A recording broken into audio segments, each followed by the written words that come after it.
All right, everybody, welcome. Wednesday night is upon us. It's Vibrant time.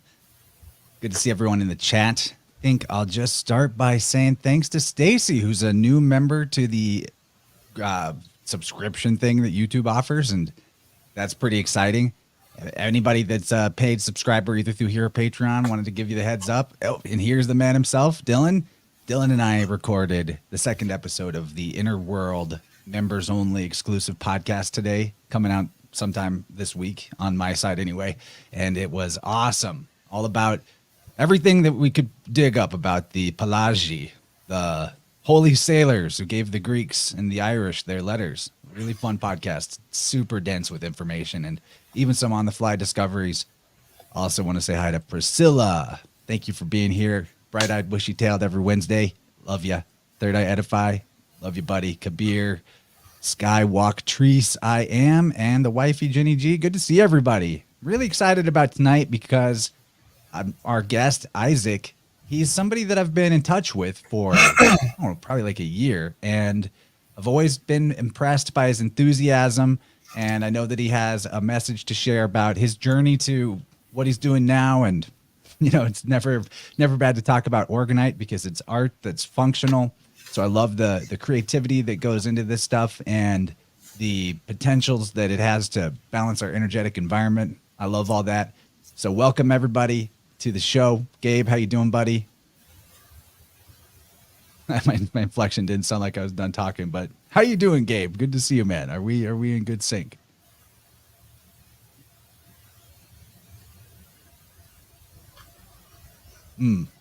Okay, maybe a little delay for Gabe. He'll catch up. Isaac, welcome to Vibrant, man. It's good to have you on. Thank you so much. It's a pleasure to be here. Thank you so much for having me on. I can't wait. At the moment. We'll cut Gabe in after he catches up. Oh yeah, no, it's a pleasure to be here. My name is Isaac Layzell. Thank you. It's a pleasure to meet you too. You guys are so amazing. I've been a huge fan of the show for a long time. You guys have taught me so much, and I can't wait to chat about Oregonite and everything that we will chat about. So. Me too, man. Yeah, Gabe's delay is sometimes a little tricky, but we just play a dancing game where we wave. So I'm gonna, in about 10 seconds, I'm gonna stop talking and pass it over to Gabe. He looks bright and cheery as always, and I'm sure that he's still riding the high off of our last Loki show. So what's up, dude? Yeah, man, big time. It's a pleasure to be here, Isaac. It's so awesome to meet you.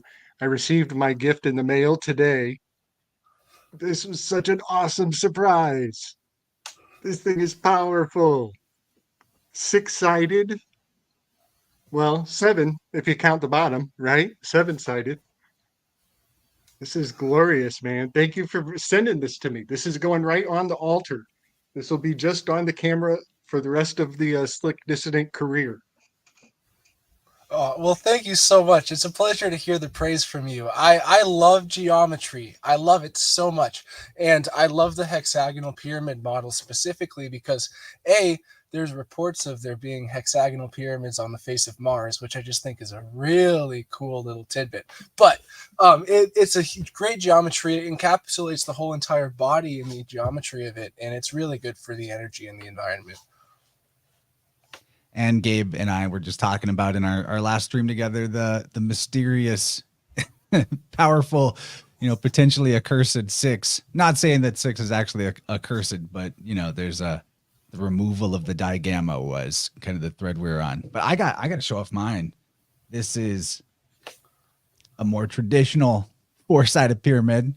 Green for the heart. Totally feeling it. As soon as I opened up, I got to correct you, Chance. I'm so sorry. It is an 8-sided pyramid. You look, there are indentations. It is a scale model replica of the Giza pyramid. So there are every single 4 sides. All of those sides, they condense into they concave. Okay, I see what you're saying. Yeah. Okay, it's not just oh wow. It's kind of hard to show, but you can see it just if you look close. That's even cooler. Holy shit. I felt the vibe as soon as I opened up the package, and I was like, oh, yeah, this is good energy. And you sent me this one for Jenny. She can have when we're done with the stream, but it's got the flower of life pattern. Absolutely gorgeous. Definitely loving it. Thanks for the gifts, man. And he sent him Rush. So we got it in time for the show. That's amazing. Appreciate It was that perfect gift. timing. Yeah, I sent them out on Sunday, and by the grace of God, they came right in the nick of time, and everything was perfect. So it was meant to be for sure. So let's talk about you, man. So let's Yeah. you saw I named the episode Wait. the Oregonite Trail. Oh, go ahead, Gabe. I want to share with you, Isaac. I just learned a concept, and it happened completely in stride with receiving your gift, exactly on time for the day of the show that you're going to be here, demonstrating profound foresight and forethought and vision into the future, and being rewarded for the effort, for it to come, for the harvest to come right on time. And I just want to share this thought, this new light in my heavens is art that is syncopated to an event in history and time. And so you can do art for art's sake, and you can, it can be therapeutic for you on your journey in your time and stride with your life where you are. But what you did by delivering two packages to two different locations and them arriving exactly in stride with the plan is your own magic giving you positive feedback. This is how you test your path, and you are getting awesome rewards, my man. I just really want to give you praise for making your art lock into an actual event. And this is, I think, like we know about holidays and how holidays are magic. You don't have to be creative about it. They are magical. So yeah, the timing is everything, and you just nailed it. Oh, for sure. Everything's already written in the stars, and it's just a matter of how it's going to happen. And like synchronicity, when you live a life of positivity and love, the universe comes and backs you up. God comes and backs you up. You are in line with your source, in line with flow. When you are in that state of flow, things just happen. I've had the most incredibly beautiful synchronicities and things that have taken place in my business and in my personal life on this journey, because I am like putting my foot to the throttle, saying, hey, I'm going to do everything that I can to try and spread this information to people, try and spread this love, try and say, hey, this whole entire world that we live in is really just a game for us to learn how to love ourselves and others. My Instagram bio is, if life was a video game, our objective would be to learn to love ourselves and forgive ourselves and others. And I think that's just, when you live in line with that, things just happen gratefully, and everybody else sees it and benefits as well. It's literally like a plague of positivity. I love that, dude. I've been getting deep into Dune, the actual books, right? While reading the audiobooks for time's sake. And there's this like thousands of years, cycles of time, demiurge, golden age of Saturn period in the God Messiah or God Emperor of Dune book.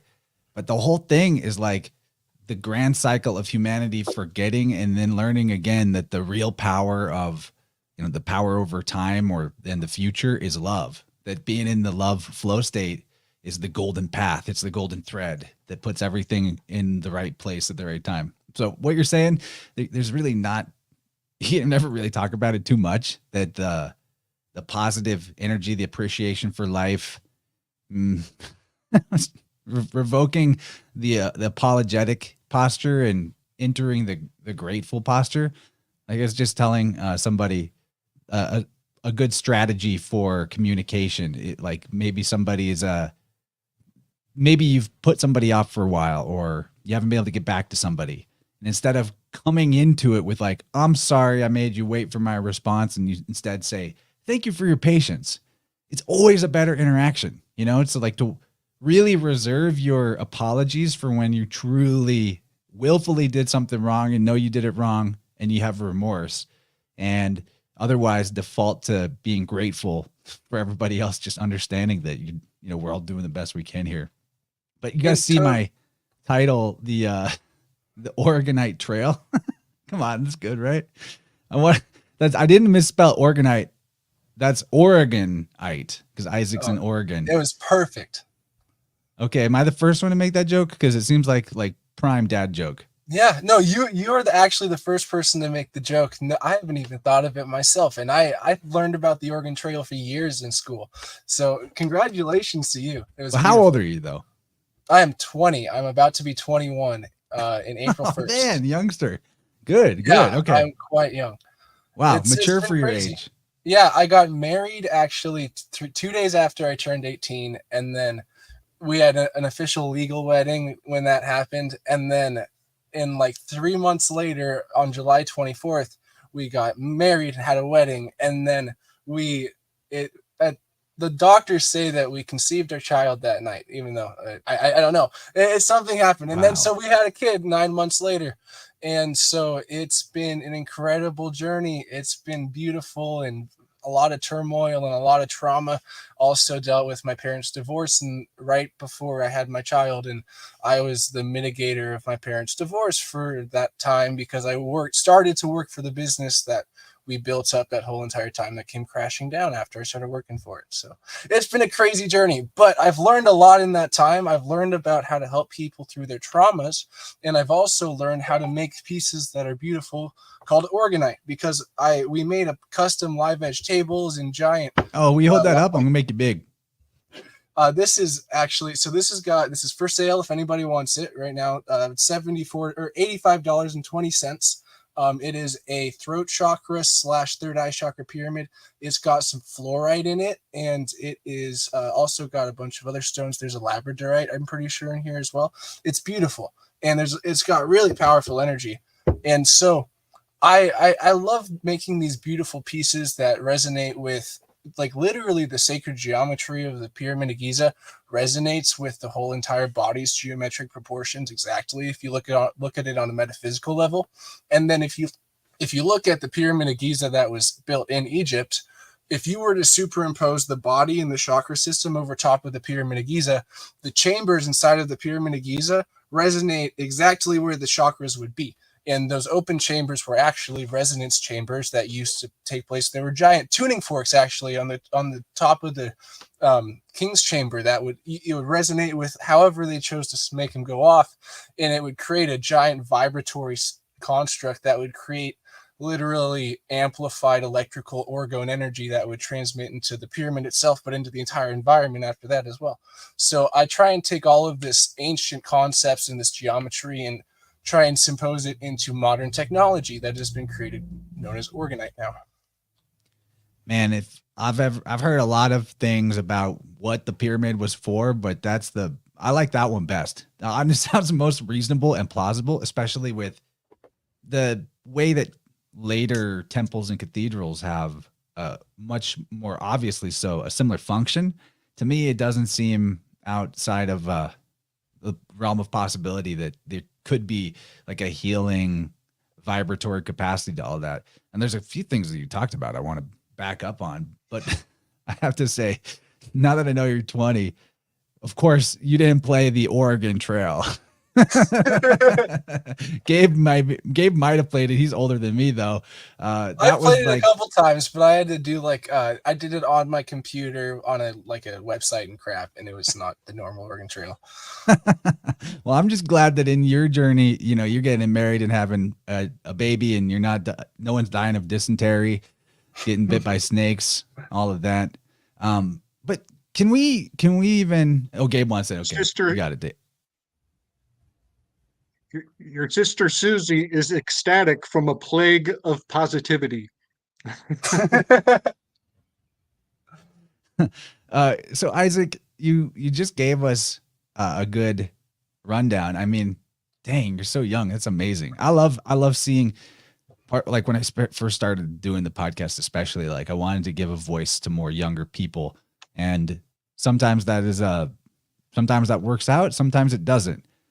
A lot of times people in the early 20s, they get this, I know, cause I was one of them. They get this air of I already know everything. I know everything. I know more than you. but you've got so long between now and your Saturn return. I feel like you could really you're really setting yourself up to do well when you get to that point.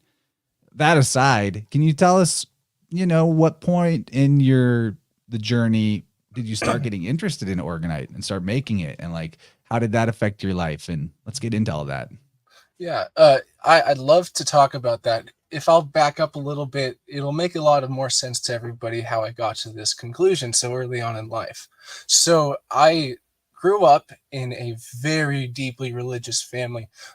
We were holy, like Pentecostal Christians. We spoke in tongues. I saw a dude's tongue grow into his body through the name of Jesus in a prayer session with thousands of people or hundreds of people all praying over the guy. And I saw a bunch of different crazy healings take place early on in life. I learned how to basically astral project and how to see the look of people's rooms in their bedrooms when I was super young. Like I was like 10 and I was like, I can look and see what your bedroom looks like just through praying in the name of Jesus and having these spiritual gifts. And What was the denomination? We didn't really have a specific type of denomination. We called ourselves non-denominational kind of, but it was like, I don't know. Nobody exactly aligned with my spiritual beliefs. I went to a Christian school in growing up, and it was like, yeah, I believe all these things. And everyone's like, I'm a Baptist. I don't fucking understand a single thing you're talking about. But it was fun. It was crazy. But they were so in the know of all this stuff, but it was very gatekeeps. There's a lot of gatekeeping going on in the mainstream Christian community that makes a lot of separation between even the Christian community itself, but also in the whole community of Christianity versus other religions. Everybody just hates each other because everybody just thinks each other's a horrible person. And I absolutely hated the look of that. I thought like everybody, as long as you're trying to love people and be forgiving and trying to like lift others up, that's what Christ spoke about. And that's what we should really be focusing on, finding other people who are trying to do that. But everybody's just trying to say, hey, this is all, everybody else is stupid. Okay, onwards. There was a church meeting that I was at because my grandparents were the pastors. My parents were helped out with everything. Both of my grandparents were pastors of their own churches. So it was like crazy. But I was at this meeting and there's this lady named Becky Fisher who was talking about the Illuminati and the dark forces and all of this crazy stuff. I was like 12 years old and I was like, okay, this is a lot of information for me to take in. And so I actually listened to all of it. It was like a 2-hour long documentary about all this crazy stuff from a very, very deep religious standpoint about the 666 mark of the beast. This is the end times and all of this stuff. It's really a perverted version of the actual true apocalypse and awakening that's going to be happening. But besides the point, I was super in the rabbit hole. Oh, don't rush, man. I like these details. Okay. Yeah, so just okay. take it whatever pace. The floor is yours. Cool. So I learned all this stuff at like 11, 12 years old. I started looking into my own podcasts. I would work for my dad sanding tables for 8 hours a day. And I'm like, I need something to do. So I just started listening to conspiracy podcasts. The only couple, I listened to a show called Stuff They Don't Want You to Know. It's a really mainstream iHeart podcast. The guys are really nice on there. But they don't get really deep into the stuff. Like they don't get deep into the dirt like we do now. So I was very surface level mainstream thought, like looked at that stuff. And then COVID started hitting and I started looking into Alex Jones. I started watching him every day. After I got married, I started working for my father-in-law, building and helping him weld and wire trailers and stuff like that every day. So I had podcasts in my ears every day and I was listening to the Alex Jones show every single day, 4 hours a day. And I was just absorbing all of the hate and the COVID nonsense. And I mean, he has a lot of truth that was behind it, but it comes from such a negative, fearful standpoint. He's poisoning his own people by telling him all this fear mongering. And so I didn't understand that. I had a hateful view of everything. I was not a good person at the time. I had a lot of stuff that I had to work through in myself. And I eventually was like, what happened was the war in Ukraine hit. And I was like, okay, I don't want to hear some dude talk about stupid war I don't care about. That's not a part of me. And like, I didn't really want to hear about it. And so I stopped listening to him. And so I started listening to the likes of like Sam Tripoli. And he was very conspiracy oriented, but he said something along the lines of, you always need conspiracy and spirituality, and they always connect. And I'm like, okay, how does my old mainstream Christian viewpoint connect to all this conspiracy stuff? Like, that doesn't make any sense to me. And then I got introduced to Ryan Bledsoe. on the podcast, and he absolutely changed my life. And Chris Bledsoe, I listened to every episode of Bledsoe Said So, and the message that there are these beings of light, for anybody who doesn't know, these orbs and beings of light that come down and talk to Chris Bledsoe and communicate with him. He has thousands of videos on his Instagram if anybody wants to see it. Absolutely incredible stuff. But some of the main messages they're communicating to him is that there's going to be a great awakening taking place. In the next 7 years, there's an energetic shift that's going to be happening. And there's a specific standpoint, astrological event, when the star Regulus aligns with the gaze of the Sphinx, we will enter a new knowledge. And some NASA dude put that in and said it was the Easter of 2027. And there's a bunch of incredible information and knowledge that I was learning. And one episode of Bledsoe Said So said, Ryan was like, there are these Secret Service spy program people that came to my house and was talking to me and was like, yeah, you ever heard about Oregon energy? And I was like, what is that? Like, and then you started talking about Oregonite and pyramids, and that was my introduction to all of that. And I was super interested in the ancient history. I had no idea how the two connected. So that got me into pyramid energy and free energy. And the fact is that if you were to build a cardboard pyramid, that itself, if you put like some food in it, you have a syntropic state of energy flow inside of the shape of the pyramid itself, just due to the geometry. And then if you take that geometry and if you apply it to technology, to mathematics, to energy, there's a quartz crystal inside of every single one of my Oregonite pieces. And this quartz crystal is shrunk and squished by the epoxy.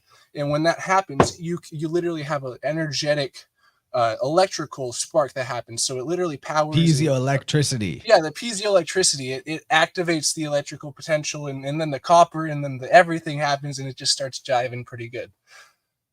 So yeah. Sorry, that was quite a rant. No, thank you for the rant. This is Vibrant. Yeah, buddy. Okay, the word piezoelectric makes me think of piezoelectric just makes me think of fish jumping, because there are sparks flying off, and and then I just take it in my imagination to like flying fish going up a waterfall. Yeah. And that it's kind of counterintuitive. It's like, what is this energy coming from? And it's going against the stream, even. It's going counterintuitive. So yeah, the piezoelectric just makes me think of fish jumping.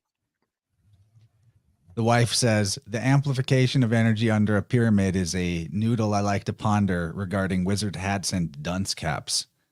Yeah, yeah. Wouldn't that feel better? Like, what if instead of telling you you're wearing the dunce cap, the idiot cap, they told the kid, this is going to charge up your brain and help you feel syntropic and harmonic, and you'll feel better than you did when you just got into that conflict or that outburst. That makes so much sense. Good comment. Vibration and shape is so important. I actually went off on an Instagram comment about this exact same thing. So the thing is that the shape of any conical structure, a cone structure, or any pyramid, it acts as an energetic funnel. So the thing is you have all the energy starting out at the bottom. Imagine a funnel face down. You have all of the water starting at the top, and then it comes down, and the energy condenses at the bottom, and there's more pressure. So on this upward facing pyramid, all the energy starts out at the bottom, and it's funneling up in a spiraling form, and 80% of the energy is at the tip of the pyramid. So this pyramid right here, 80% of like the energy of frequency of this pyramid is at the top of this little tip right here. And so you have this conical structure in different shapes and different geometries, or help with different things. I have this Nubian pyramid right here. This is also available if anybody wants it. But this is a Nubian pyramid that has a giant clear quartz at the top, and all of this energy is funneling up, and most of the energy is at the top here. And so anything around, if you have this specific any type of funneling shape, is positive for energy. So wondering what time between Chris Bledsoe, who's an interesting character, a lot of I like the things that he gets from his contacts. It doesn't have the same feeling as like the other abduction accounts and the sort of pseudo communism of the Space Brothers are messiahs, or the aliens are the archons out to destroy us. You know what I mean? Like most of the UFO alien crowd is in one of those two camps, and I mean, I love to get into the, I love to get into the fringe things. The Mysterious Universe is probably my favorite podcast ever. But with Bledsoe, from what I've heard when I've heard him on other shows that I've listened to with him, he seems like his message comes from a more balanced place. But I'm wondering, between InfoWars and that, what did you get into the InnerVerse train? I'm curious. So around the same time I was listening to Bledsoe Said So, I was listening to InnerVerse, and you had so many amazing people on and gave me a bunch of insights on how to. Oh, actually, no, the exact thing that got me into this podcast, I always forget this. I don't know why.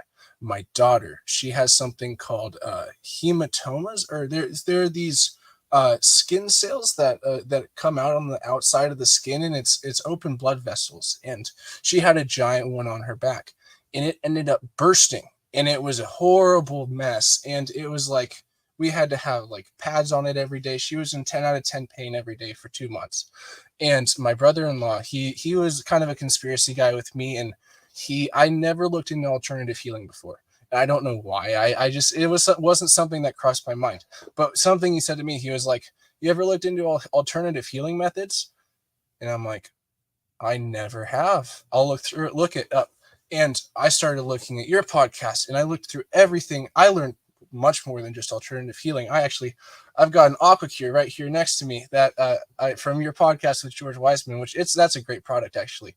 Amazing stuff. But I was starting to learn about biofield tuning, and that totally changed my perspective on trauma. And my daughter was going through this pain with her back right now. And I was realizing there have been so many traumatic experiences that happened to my daughter, through my wife, through me, through all the stuff that's happened in the last year. I have a bunch of issues within myself that I've never fully healed from. I started to bring connections from this to that and this to that, and like started to go through the chakra biofield map. And I was like, oh my gosh, there's connections to everything that's going on in the physical to what's going on in the psyche and the emotional. You literally hold on to your traumas. I'm like, oh my goodness. And so I started doing solfeggio frequencies every night. I started trying to like help raise my daughter's vibration, start raising her energetic capacity, start raising her all of that stuff. And I learned about Oregonite through Mitch, and Mitch started talking on your podcast, on a bunch of other podcasts. I started learning about how you can raise the energy. And so everything is like these energy blockages, which I realized these energy blockages is the same thing as the DOR, or negative energy, that Wilhelm Reich talks about. And so these energy blockages are literally manifesting in a body. There's a literal black hole inside of you that's constantly sucking out energy. And you can either literally move that through tuning forks and through intention, through a body from a practiced person who's able to do it. You can also slowly take these energy blockages and be transmuting it constantly through Oregonite. And so what I do is I look at my products and I take a biofield tuning map and I say, hey, what's the stuff that's going on inside of you? What are the colors? What are the crystals I can put in this to try and target specific frequencies, target specific issues going on with you? I'm not a doctor. My products do not physically heal people. I can't say that. They will raise your internal frequency. They will raise your ability to be able to process things. They will return you back to a state of flow energetically. They will align your body. They will ground you. The literal Oregonite aura, there's an electromagnetic, well, people say it's scalar or whatever. There's a bunch of different things people say, but there's literally electricity flowing through it from the quartz. So there's definitely an electrical component. And if our bodies are electrical bodies, there has to be some sort of grounding that's taking place. There has to be some sort of programming. This programming is very important. When you install your home, you program your lights, you create constant grounds in your body. And when we used to live out in nature, when we used to have pyramid structures all around the world that we actually were connected to, that weren't, when you have a pyramid and you don't take care of it, like the Giza pyramid, it turns from a positive energy battery into a negative energy battery. And that's why the pyramid of Giza and the whole entire Giza plateau is a giant desert right now, because it hasn't been taken care of. It hasn't been maintained. And so positive energy turns to negative energy if you don't maintain it. And so that's where you have to constantly have attention to your negative energy and everything. So, yeah. Oh, it's balance, right? Like, oh, totally. That's the thing that, I don't know, the quick fix Band-Aid mindset doesn't always get is I want it to just be done and forgotten about. But the thing about balance is it's like the skateboard or the surfboard. You're always making the adjustment, always coming back to the middle. Oh, drifted off, coming back to the middle. And I got to shout out Marty Leeds. Thanks for the super chat, brother. You do so much to support me just with your, generous lurking. I appreciate you, man. We got to see each other soon. Come on. Come on. And then, okay, so this comment, though, Isaac, check this out. Booty Yoga says in 10th grade, he made a paper pyramid and put a razor blade under it for a few days, and it sharpened it. That is awesome. I wouldn't doubt that. That's technically in the realm of possibility. I mean, you have degradation on the end of that razor blade, and if you were to place like an apple or something inside of a pyramid, it'll maintain its positive life force. And if you have that razor blade, it's degrading, and if you were to place it inside of a pyramid structure, there is literal positive life force energy that's flowing on the inside of it. I mean, anything can be benefited from that. And if the manifestation of that benefit for the razor blade is it increasing its sharpness, that's just what happens. When's somebody going to make a pyramidical pantry or refrigerator? Come on. That's a $1 million gold mine idea. Oh, totally. Gabe, I'm calling on you, Gabe. Right. So I wanted to share, you mentioned the funnel, the sacred value of the funnel, things that are conic. There's a couple really fun threads right here. Very funnily enough, there's a couple really valuable gems. I always love to point out, if you spell the word cone backwards, it's a sacred biblical name. Enoch. And there is a long, beautiful thread down the John D. Rabbit Trail around the harvesting of the language, the Enochian language, and that it is actually, its source code is a conic shape. I guess here, I'll just use this.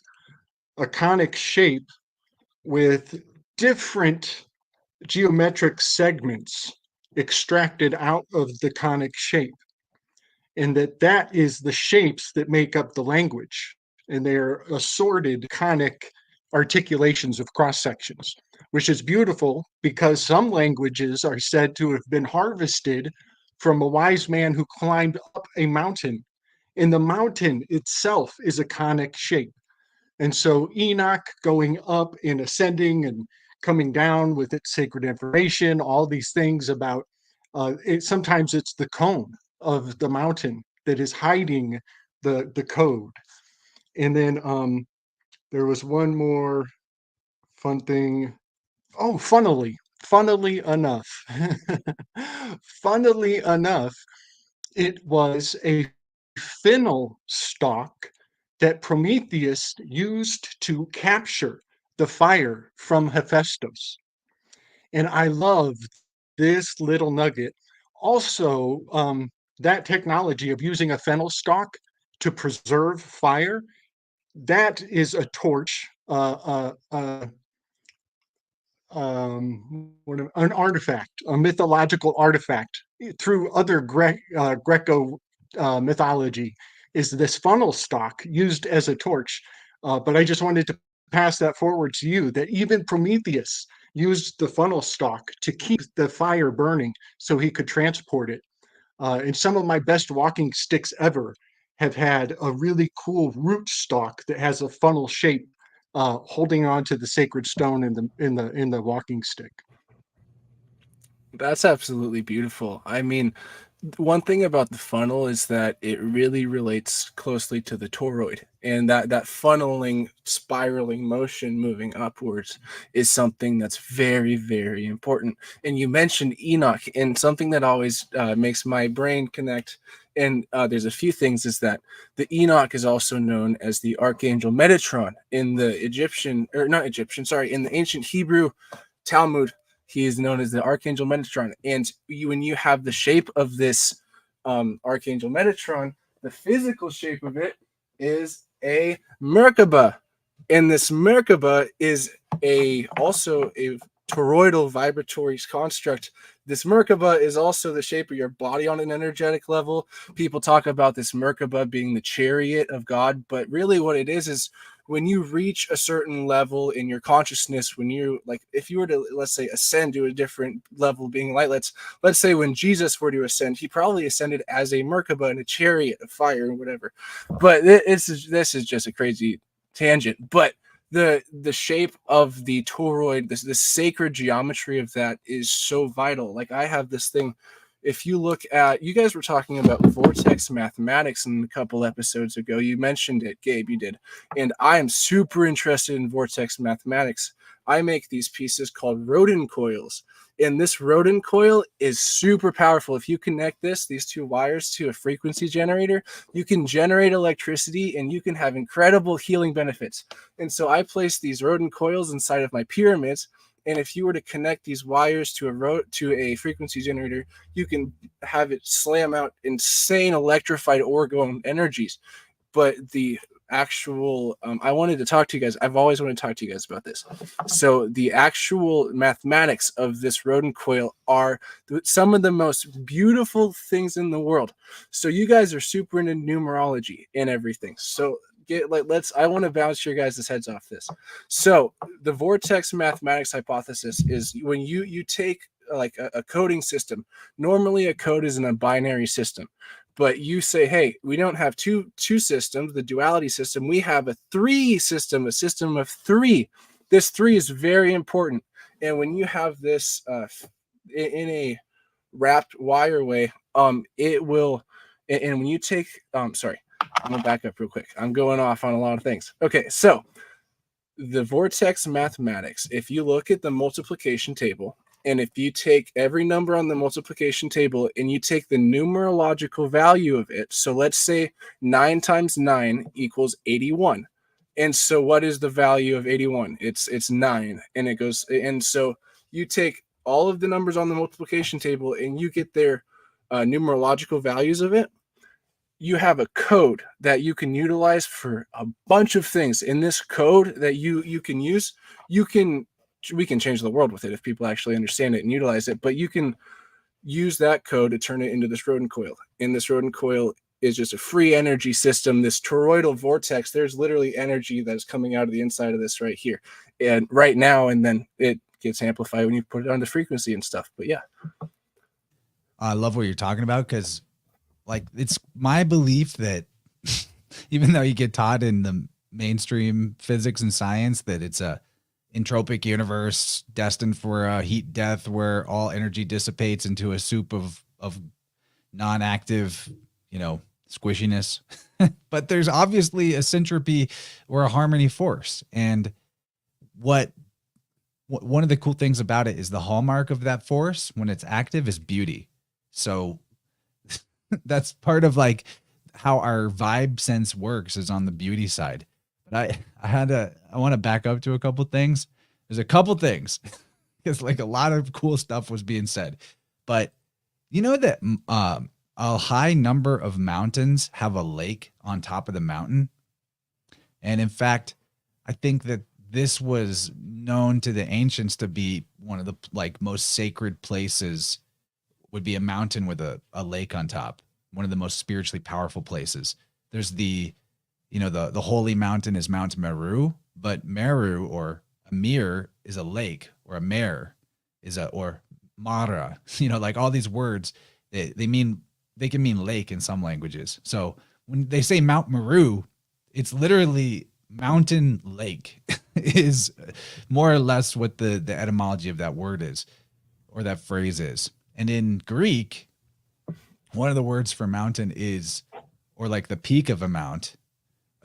It can also can have some other poetic meanings like a stipulation or your terms, which I find interesting. But the word is oros, so that would be Omicron Rho Omicron Sigma, OROS. But that's phonetically pretty much the same word as the aura, oros. It's like the word, the same phonetically, you're almost saying the exact same thing as the spirit or the divine wind or the breath, which I find fascinating. But the last thing I wanted to put out there, because I didn't know this until I was like, well, how do you Metatron's in the Talmud? Well, how do they spell Metatron in the Talmud? It's Mem, Teth, Resh, Vav, Nun. And I'll just save you guys the time. That adds up to 314. That's pi. We got some pi, baby. Hey, that is a connection right there. That is beautiful. And there had to be something really relevant in that name, but there it is. It's pi. I hope Marty's still here to hear that. That's it's fun. Well, let's talk about something then, okay? That's such a crazy connection to an even bigger connection. So the whole entire Giza Plateau energetically is based off of the pi analogy. You have the Giza pyramid, and then that's placed in the center. And then you have the Fibonacci spiral going out, and then you have different points, and everything energetically matches up to where the Fibonacci spiral would be. And you have the numbers of pi in the geometry of the Great Pyramid of Giza absolutely everywhere. And actually, there's an incredible discovery that Robert Edward Grant had made. He made a bunch of incredible discoveries with the Pyramid of Giza. One of them was he found an inscription of the Alpha Omega symbol inside of the sarcophagus of the king's chamber, and it's literally engraved and sketched inside of there. And the scale dimensions is the dimensions of pi for the engraving itself. Man, that's awesome. I want to just kind of throw a random fact into the mix here. I had Kyle Denton from Typical New Herbs on my channel a couple weeks back, and we were talking about Pythagoras being superstitious around beans, and he has the presence of mind to call them by their, I think, Latin name, the Fabaceae. The Fabaceae family is what beans are categorized as, and that has all the ingredients of the Fibonacci. The Fabaceae family has the Fibonacci hiding out in its name. And here's a guy being superstitious around. They think that the beans thing is a superstition around the transmigration of souls, and he is also a devout vegetarian. So there's this aspect of not transgressing. But I think I always know that there's codes within codes with that guy. So yeah, I wonder about Fibonacci and the Fabaceae, the bean superstition. What's between the lines there? That's such a crazy leaf. Yeah. I got one more random thing. I have heard that the Metatron was once punished for revealing too much about the heavenly realms.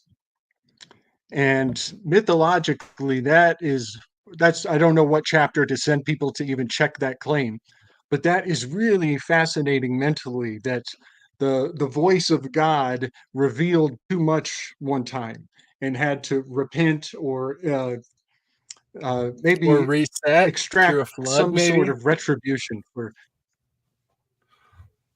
Yeah, I think there was a lot of rampant, crazy knowledge that was being spread. I grew up in the church, like I talked about, and I had a big step away from a lot of that stuff in Christianity. And recently, in the last couple months, I decided to say I want to read the Bible again from a completely new, fresh set of eyes. Start from the very beginning. I want to get through it this year. I want to get through the whole entire Bible this year. And I was reading through Genesis, and there are so many things that are skewed in the mainstream ideology. And there's like a lot of shit. Like you look at the I forget which chapter it is. So sorry, in Genesis, but you have the verse that says that the sons of God were on the earth at the time. But then you also have a second verse right afterward that also says the Nephilim were also existing on the earth at this time as well. Never says that the two of those are the same thing. So what if the sons of God, let's say maybe the brothers, the other high-level beings of light that are also existing, the other people made known as Thoth, Tahuti, other beings that have come down that have taught us things that a lot of the information is not available to the public anymore. I wonder why. You also were talking about the gold earlier with the golden information. There was a golden age previously that existed. This gold, it was an enlightened generation of people who were all focused on loving information and building people up. That totally connected for me. I'm like, the golden thread of information. But the golden period was a period of uplifting others and in trying to spread information and enlightenment. And too much information could have been shared. People over generations start to lose their devoutness, start to lose their morality. People start to be selfish. And then you have this energies, these information, this technology that exists in our public or in the world in the wrong hands. And then God's like, oh shit, I fucked up. And then maybe sends down a flood to wipe out most of that. Maybe a lot of the whole entire population, maybe there was a lot of hybrid type beings. You have the Greek and you have every single different Egyptian mythology. All the mythologies talk about hybridization of beings, and you have half human, half other stuff. You have every single depiction of absolutely anything you can think of basically back then in those times in different religions. Maybe we just lived in Middle Earth back then and it was a whole different realm. And then we had to have a reset. Now we've been in the age of Pisces for the last long time, and we've been having to learn a lot of lessons, but now we're starting to be able to absorb a lot of this knowledge again and start being able to uplift ourselves and others through this as well. I've always found those ideas interesting. The astrotheology part of the Bible is what I can really grasp on. So I try not to, I've stopped kind of giving a lot of ponder to what's the history that's there, right? Especially because the astrotheology and all that is in itself a profound and helpful message, like the flood being the rainy season of the year, the winter part of the year and all that. But on that note, what if it wasn't, because I just don't see the supreme being in the terms of like judgment and punishment, even though that's the tone, of course, of Genesis and all that. But what if it was more like we reached such a level of knowledge that we started lacking surprises? What if we attained the same state that you could theorize was the reason why God created vessels to put the divine spark in the first place? You know what I mean? Like, again, thinking about Dune, because there's the God Emperor of Dune. He's Janus. He knows the past. He knows the future. And the only thing that he wants is surprise.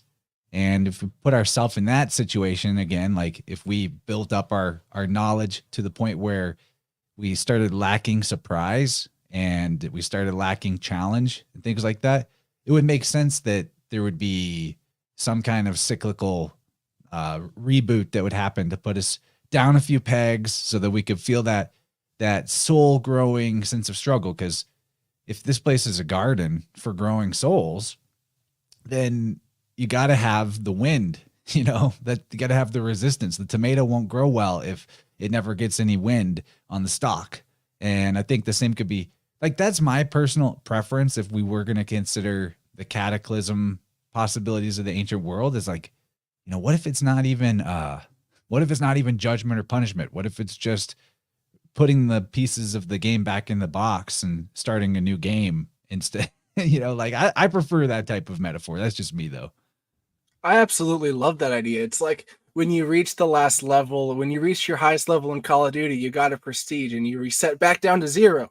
And it's like you have to do the whole entire challenge over again. You feel better because you already did it once and you feel better about it. But like once you reach a certain cap of like, I've learned everything I can learn, our whole entire incarnation in this plane is meant to learn. Whatever challenges we're supposed to grow from, every single person's different. You got a million bajillion different things you can choose to learn from and learn about in your personal journey, and how you treat people, how you respect others, how you choose to be an asshole or not be an asshole, like maybe stand up for yourself, because whatever it is, whatever that lesson you got to learn is, if you're not in a challenging enough environment, you're not learning the lessons you got to learn. And the oddly process of enlightenment and chakra work is a never-ending journey. You're always going to have stuff to work on. So if you're not in the environment where you're learning properly, you're going to be put in another environment where you have to learn about it. And so I love that theory that we learned everything we had to, we reached everything, we absorbed all the information that we could absorb, and we learned everything we could. We were sitting too good, and whatever happened, and now we're here learning these lessons again. And probably learning even more lessons, obviously. We know, because a good indicator of that is how the Hebrew word for Noah, which is like it'd be nun chet, I think is how it's spelled. I could be wrong, but it's just those letters, right? And an alternate meaning of those letters as a word is comfortable. So it's like got too comfortable, got to send a flood, got to start everything over. You know, that's just my read, though. I'm calling on Gabe, though. Yeah, buddy. All right. That tracks very well with the Hermit card. You know, the Hermit card is he has the boat, he has the Argo on his iconography, and that Hermit aspect is like, you know, going within and finding comfort within. I've been thinking about the posture of this Hermit is different than the Rider-Waite. This Hermit is kind of hunched down, uh, as though he's in a condensed location, where most other hermits are like tall, bold, erect, and standing on a mountain overlooking a horizon. So this hermit is different than the Rider-Waite, and I've just been thinking about is he has understanding. He's not fully standing; he's understanding, and there's something to that playfulness, I think. But that is interesting because that's also Noah by my read, Chance. That the hermit is very powerfully, uh, yeah, Noah-esque. And you know about the deluge again. I think that this deluge, let's just say there was a grand flood that is correspondent to all the other cultures everywhere, and the effects of that causing people to have to migrate and go into toil more all over again. I would say that the social engineers have replicated that many times over artistically. And theoretically, I stand in a space that the English language is a bit of a deluge of interpretive ambivalence. And something that is like it's a mental exercise I'm always up against is we have a language that's essentially a million words mass. But there are cultures out there who get the job done with only 80,000. They get the job done. And in a strange way, all of our artistic flourishing acceptance of anything willy-nilly makes us have to work a little harder to actually articulate concise causality is what I talk about. So having a wishy-washy language is a deluge. And I was just listening to some philosophers today. They were saying that languages that have a lot of rules, like real strict punctuation and only uh, uh, having very specific spelling for what they're intending to say, all of these grammatical rules, they make it harder to lie. And you got to say that phrase twice. It doesn't mean what you think on the first pass. You're like, oh yeah, more grammar makes it harder to lie, but that's also saying it makes it harder to speak wrong. It makes the arrow go right into the target, and it's harder to miss the mark with languages with extra grammar. And so that's something that's fascinating to me, that there's a conservativeness to some people's language that gives them an accuracy that we can't even imagine, because we have this wishy-washy, anything goes kind of language that is fun. We have a lot of fun with it, but there are people who have an efficiency in their communication we don't benefit from. Uh, so, uh, and but then there's something else, because I have the rebel spirit, and I'm like, what? More grammar, more laws? Psh, I scoff. I scoff at the idea because I'm all about the freedom. You know what I mean? But uh, is that a privilege? is my rebel spirit a privilege that is granted to me by having this deluge language that is very willy-nilly and silly and playful, kind of pirate speak, really. And then last thing before I'm done ranting, I also learned no official language, and they're still Start that trying in over. You the cut out. legislation You to also make it learned what? official, but it's not. And so when we talk about authority and appeal to authority and going to the books to see what's what, we're kind of international waters. I Well, missed the beginning of that. Start that over. You learned what?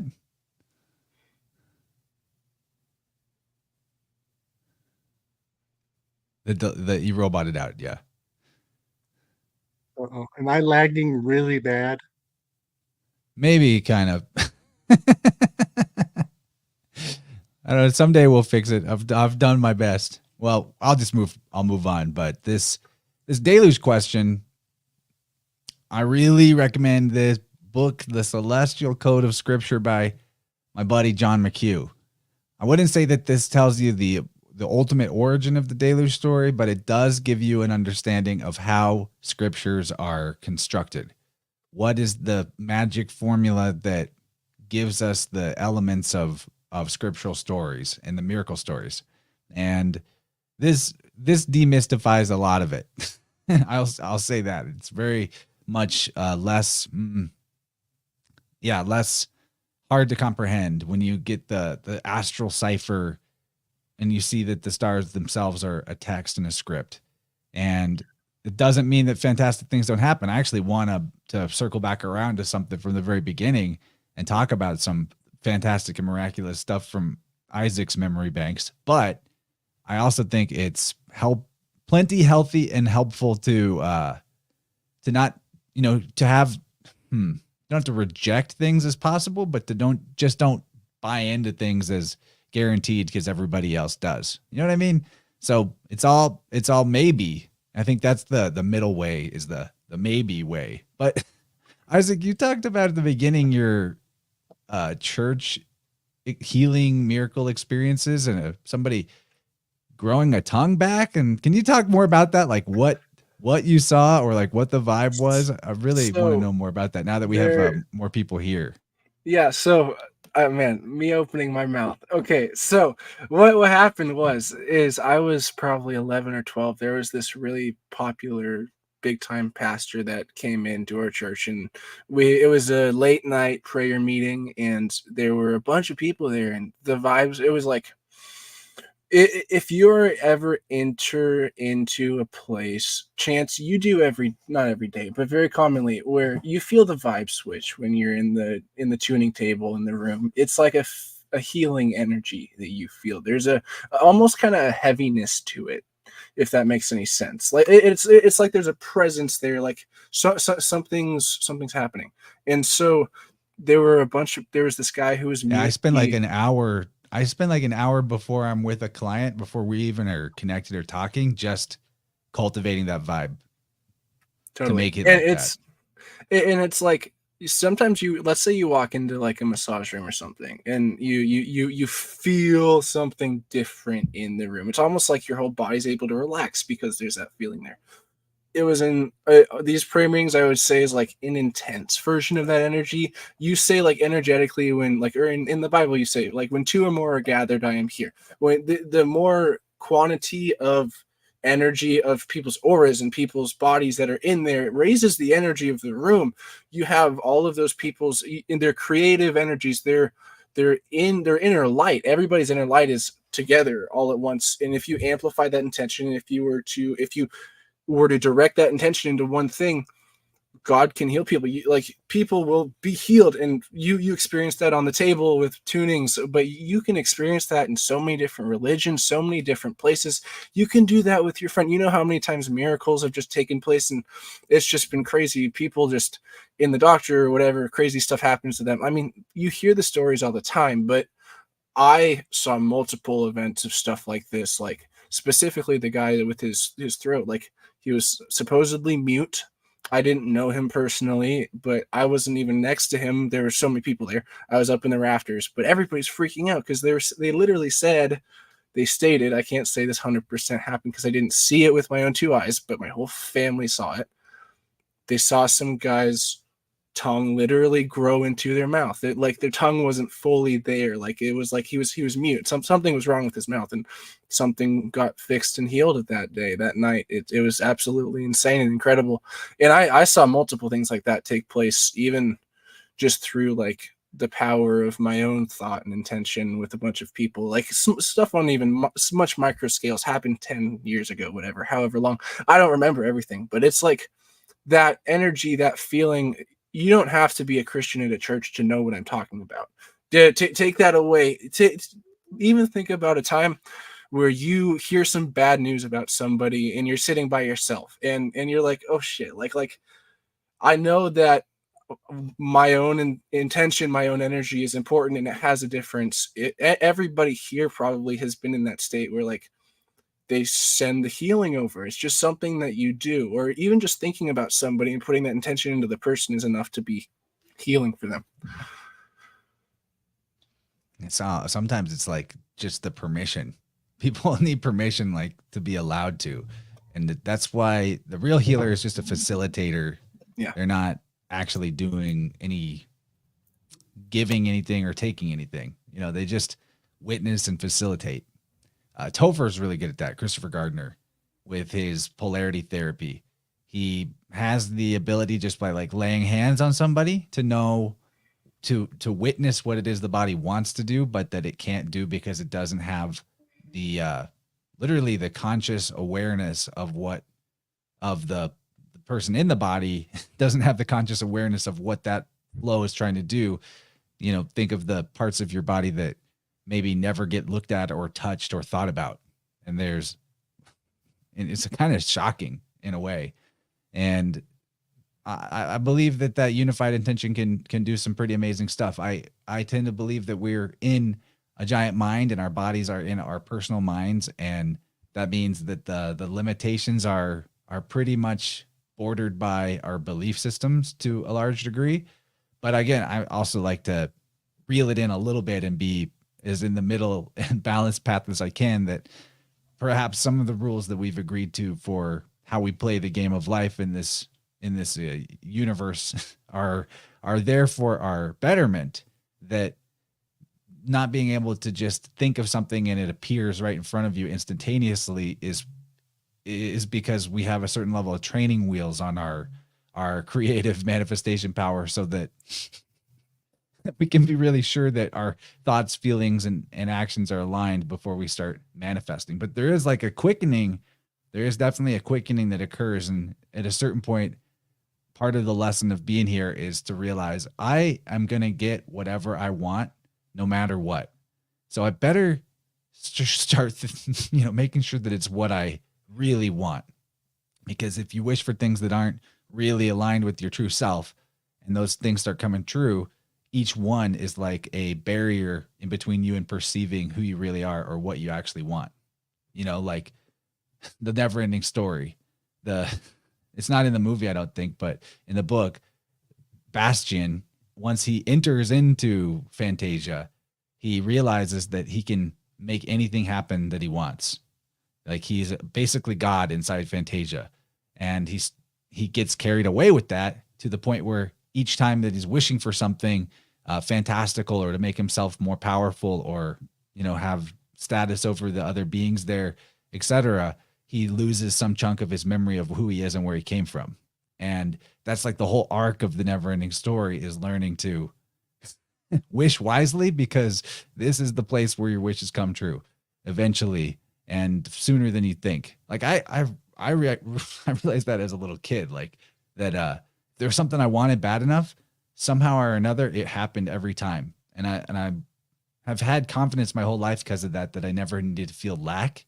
I think that's been a big part of shaping what I do now and my worldview and self-view. But I really want people to walk away with that understanding that there is not really a limiter, as long as it's within the bounds of like how life works in this construct and the order of operations of nature and all that, you're pretty much guaranteed to get what you want sooner than later. So, be wise with that.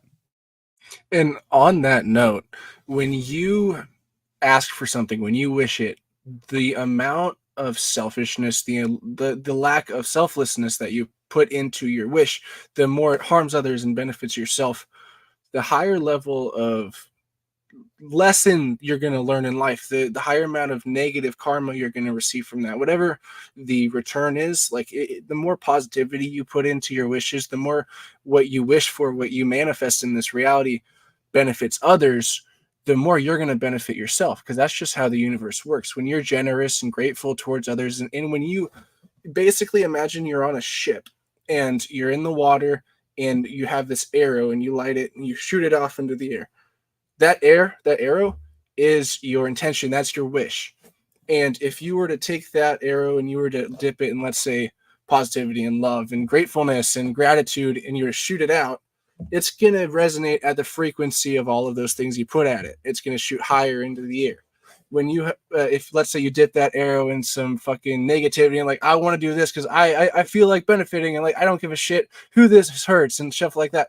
You're going to shoot that arrow out. It's going to slink down and you're going to get what you wanted, but it's going to come back to bite you in the ass, because maybe you get something that you benefit for a day or something and you feel good about it. But whatever those consequences coming on the rear end of that, it's going to hurt. And that's just how the universe, how they all interacts. It's the every moment that we live in, whatever our frequency is, that's what we're going to get back. That's what we operate on, is what we receive.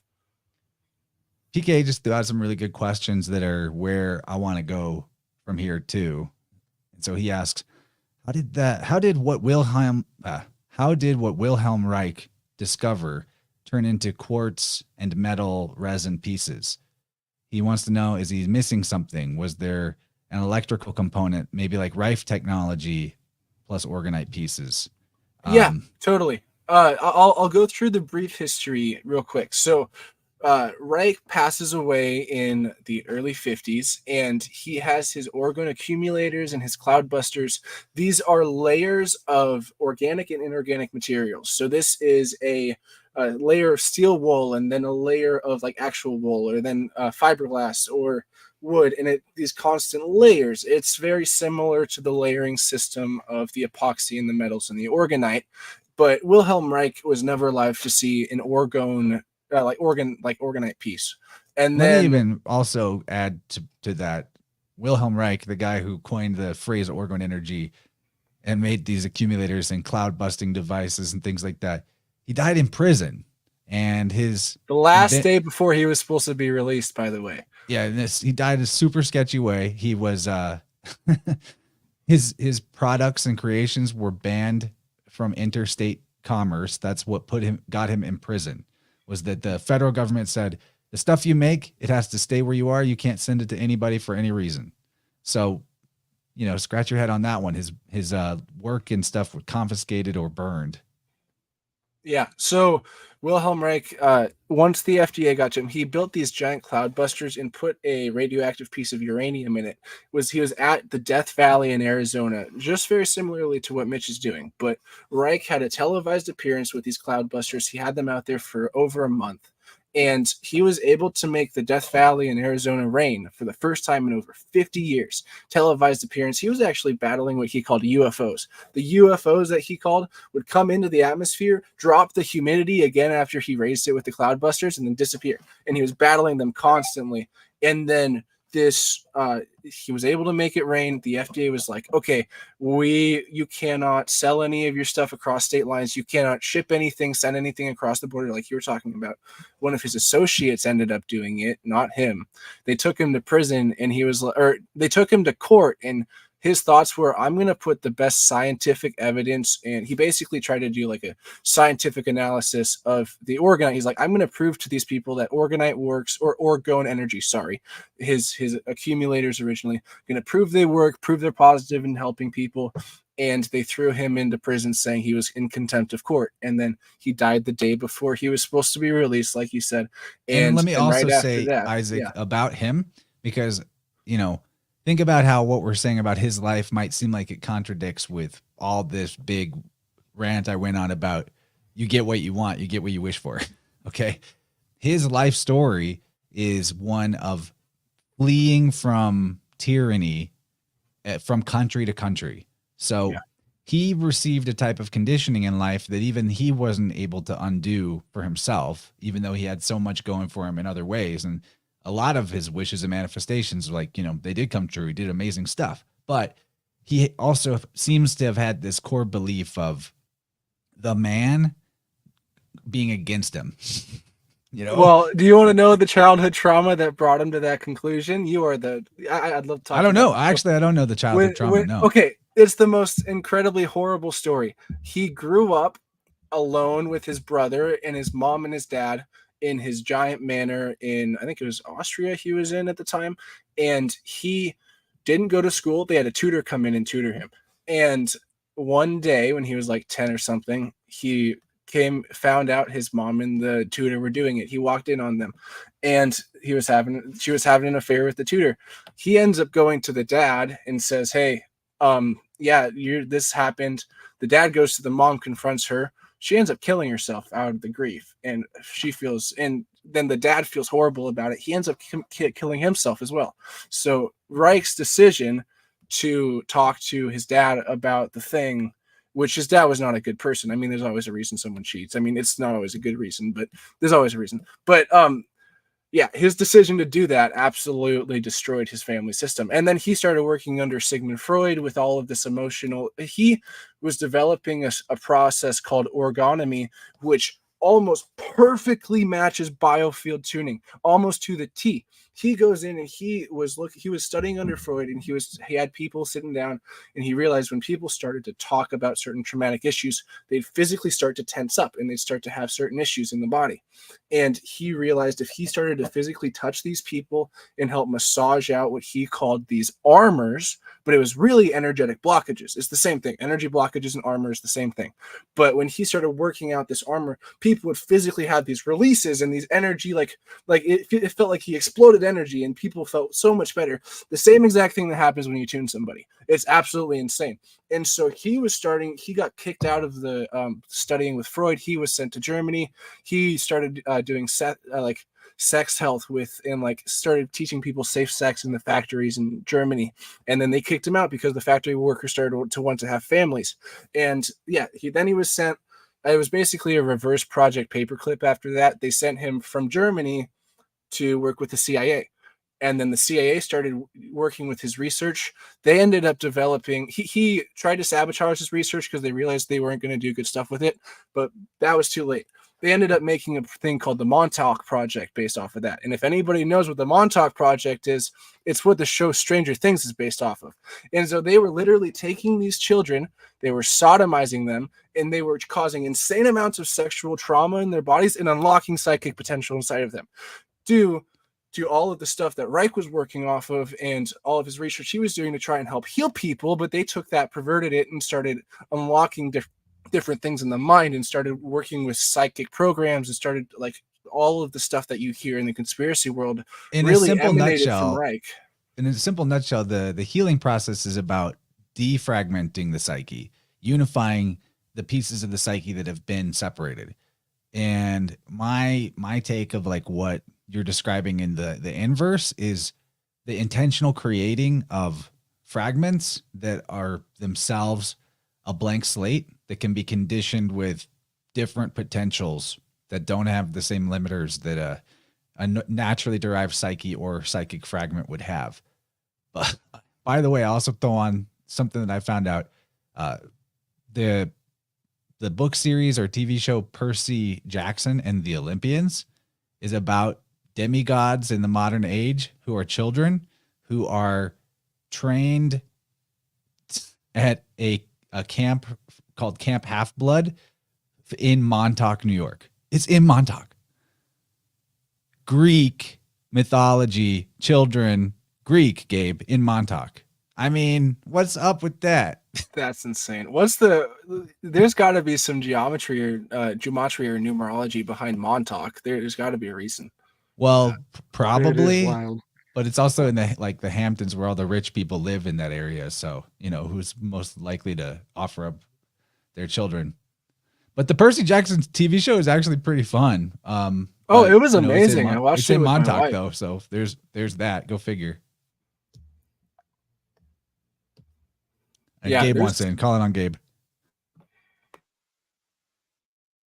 All right. So yes, a lot of psychic driving is rooted in New York for reasons even beyond what's obvious.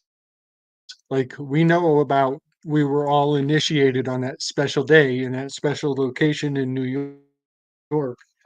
Um, but there's also an aspect of even Harry Houdini, his death in the Rider-Waite strength card. There's a mountain in the background of a Vestal Virgin soothing a lion. In my territories map, New York and Maine, Augusta is absolutely the lion. The shape of the map is the shape of the lion's nose on the tarot card, and in the background is Mount Royal.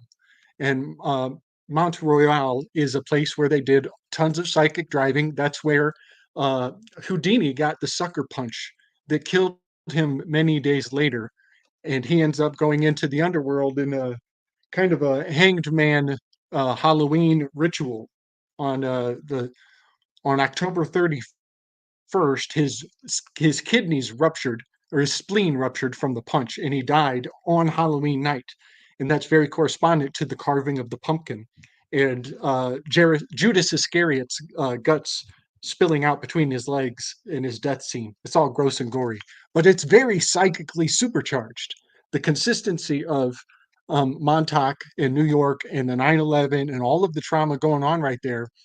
And one thing that this is like a really long, there's so many receipts, it would be really hard to bring to bear, but I think that they want to draw the United States into the international courts. We're not committed like they want us to be. And if they can get us to commit into the international courts, it's it'll be pigs on the seventh. um, so yeah, these are some things. And when you said Montauk and the psychic driving and the fracturing of people's psyche, that's very, very profound. That's very profound because some of those fractures I think lend to predictive behaviors.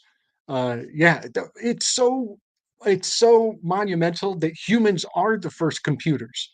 Computers are just an imitation of us, and they figured us out a long time ago. The computers are actually just revelation of what we're capable of all along.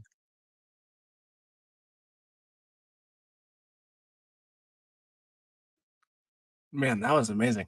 You got a beautiful way of saying that. That all those connections. I mean, almost every. I mean, most things that at least the media pushes onto the public is some form of astrological or occult ritual basically intending to harvest the energy of the population. And I mean, 9/11, for example. I mean, we all know that there were bigger hands at play in that, and I mean, you're talking about Montauk in New York and how there's so much trauma that's associated with that specific area. You have something like, let's say this on a microcosmic scale, you have this Oregonite pyramid right here. It's a constant positive energy battery. With positivity, you don't need to recharge it like that because the positivity, life force flow it's just the way life is. That's the way the universe is. We're always in a constant state of flow. You have to produce that negativity. You have to produce that negative energy. You can't have a negative energy. Well, actually, you can't have negative energy batteries. If you make Oregonite the wrong way, you can actually have negative energy batteries. Besides the point, you have to be constantly creating this giant vortex of negativity and hurt and trauma in this specific area. I don't know what their reason is for that, but I mean, if you talk about the earth as a giant grid system in different chakras and different points in the earth, the elites that understand all this stuff, they know where to put different things. They know where to make certain things happen in order to have the biggest impact on our psyche. You know, I derailed you from an earlier question, so this has all been great. But can you pick up the thread of Reich's orgone accumulators to Oh, yeah. Oregonite and the modern form? Okay, so Reich passes away. Never seen Oregonite before. This guy named Carl Wells starts taking up the orgone theory and starts to develop this piece called just an orgone. I think he called him a just pucks and stuff like that. It was just epoxy and metal. There was no crystals to begin with. But then this guy named Don Croft, there's this guy named Don Croft and this lady named Daryl Croft. They were a married couple. They were pioneers of the Oregonite as we know it now. They were in the late 90s, started out, and then early 2000s. They passed away in the late, like 2018. Actually, we'll get to this later, but Don Croft invented what we now know as Oregonite. Everybody has their personal tweaks, does different things. I really like to target the frequency of color. It's very important. A lot of people don't care about the color of their pyramids, but I think it plays a huge role. I think that the color, what you perceive, is the energy that you receive. So if you perceive the energy of this blue Merkaba, it's a Merkaba resonating at the throat chakra. You have the specific vibratory complex of the shape of the Merkaba, which has very important energy, but then you have the color of the blue, which is very important. I'm pretty sure there's actually a piece of lapis in here as well. So this lapis is also going to target the frequency of the throat chakra. All of these, and you have all of these connections throughout different energy systems and structures. And you notice that one of the big thing that's very consistent is the color is very important. Color is always very important in all different sorts of energy systems. So that's the tangent on color. The Don Croft in the late 1990s invented Oregonite, and people have been running with it since then. One of the major problems is that most Oregonite, if you listen to this podcast and you look up on Amazon Oregonite, it's not going to be real. One of the big things about Oregonite is you have to have it packed full of metal. This metal is the antenna. It's little mini electrical antennas. So I have pieces Like at of least steel half, right? Oh, it's supposed to be 50% by volume, but I don't even necessarily trust that myself. I realized that the only vibratory shape that matters in the piece is where the metal is. The metal is the only actual Oregonite. So anything that's actually just pure epoxy, it's not actually participating to the Oregonite. It's it's a negative energy battery because the epoxy itself is producing DOR.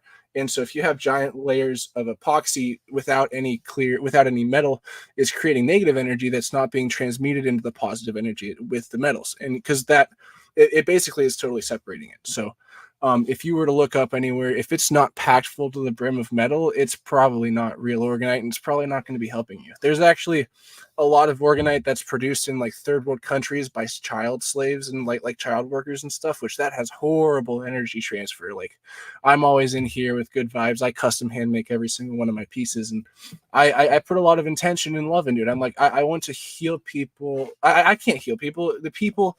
Only healing comes from yourself. Healing only comes from inside of you. You have to be open to this healing. Nothing will move if you don't do it. My Oregonite won't do shit if you don't actually open up to this healing. And if you don't actually say, hey, I'm going to do I'm going to make the changes within myself to facilitate this healing. You can do this without Oregonite. Obviously, you don't need Oregonite to heal. People can heal just by millions of things, but most of it is putting the awareness to where your pain is and realizing why the pain is there. And then even emotional pain, everybody's running from something. There's always something that you are not confronting on any level. All three of us are. I mean, there's something that the three of us aren't confronting that we're going to have to learn and face in the next weeks or months. And it's going to be a lesson we're going to learn, and we're going to grow from it on the other side. Yeah, the truth, man. Yeah, like that's how even the great Wilhelm Reich, met his end in prison with all this blockage, right? Even though he understood a lot about how this stuff worked. Like nobody is immune to this cycle. No matter how enlightened you become, there's going to be like this, there's always a new level. But I'm still not clear, and maybe there isn't exactly an answer, but I'm still not clear how the density of metal and then like a quartz crystal or whatever other things you might be adding into it with the epoxy, how does that replicate or do something similar to the layered organic and inorganic material? Because that's how the orgone accumulators worked with Reich, was layered organic and inorganic material. So this doesn't really follow that type of structure, but is there something that you've come to understand about like Yeah. why it does a similar effect? So my epoxy I use theoretically is not organic, but it follows the same organic structure that you would have. Epoxy normally would be like let's say you have beeswax or you have like an amber, a piece of amber is a natural epoxy, but that the epoxy is the organic element, and then the metal that's existing in it is the inorganic element, and they layered this and they compressed it for the orgone pieces. But when you have the epoxy mixture and cure, it hardens it, and that same layering pressure is existent when you cure the epoxy. And then you also have the quartz crystal on the top of it. And they say that before you had the quartz crystals and the orgone pieces, they would take in all the orgone energy, take in all the negative DOR, but they wouldn't transmute it to the positive orgone energy. So once you started adding the quartz crystal in there, it electrifies it. So I think if you look at it from an electrical standpoint, when you have the compression of the quartz, it's going to amplify it because there's going to be electricity interacting with all of this copper and the steel that's inside of it. But I wanted to say too, layering, like thinking about this, you mentioned the epoxy similar to like amber or something. I wonder if the holy sailors, the Pelagi, Etruscan, Phoenicians had some understanding of this, because theoretically they might have been the ones also building pyramids or predecessors to them. And on top of that, the Etruscans in particular, they had crazy amber artifacts and they had crazy metal filigree capabilities, goldsmithing and stuff that some of their techniques have not even been replicated yet with modern tools. And I think that, maybe there's artifacts out there to be found. I would have to spend some time searching, but where they're like using amber and the metal together in one piece. I bet that they were doing it. Definitely. That's an orgone generator right there. Totally. Chance, I just recently got wind that there's a myth in the Mormon mythos. There's some mythology of nautical culture that would put the beehive on the front of the boat. And we happen to know that shunganite is powerfully beneficial for these beehives. And also, there's an aspect of nautical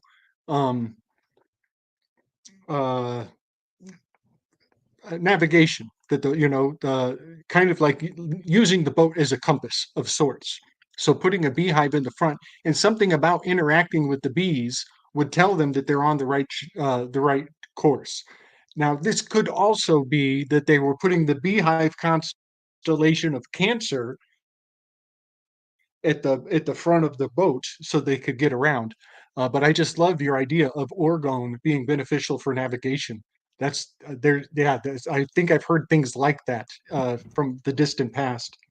And then I wanted to maybe enhance the potential of these generators by suggesting the idea of um, have you ever heard of training for an event as an athlete and using the golden ratio in your training regiment so that you are at a pinnacle, you're at peak performance when the event happens? But the beauty of it is that you've actually trained your body to anticipate the event by syncopating your practice sessions to a golden ratio time frame. And my suggestion is that if you're using this orgone device, you can use the golden ratio in time to charge the device so that you land on a key event. And I'm finding that this, again, my idea from the beginning, I just learned about, is using art that is syncopated to an event in time. And this, I think, is kind of the master's touch. This is a mastery of Saturn. This is the finishing touch on art is whatever you make of it. Well, it's something else when you do it in concordance to time. It becomes something else. So I just wanted to kind of throw that into the mix of the potential of these things. That I know that the layers generally have a rational proportion of high value sacred geometry. But I think we could do the same thing in time, in fun ways, to each their own.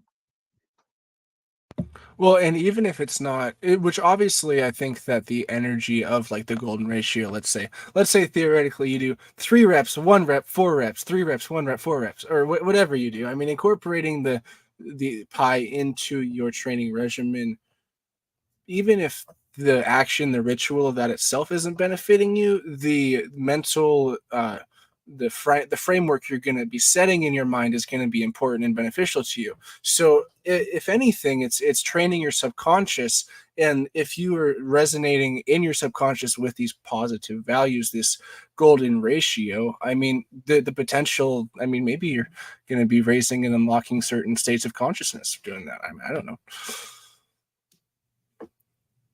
So the thing I was just showing is it's on eBay. So I don't know the actual antiquity of it, but this is an example. It's like amber and metal filament in a ring.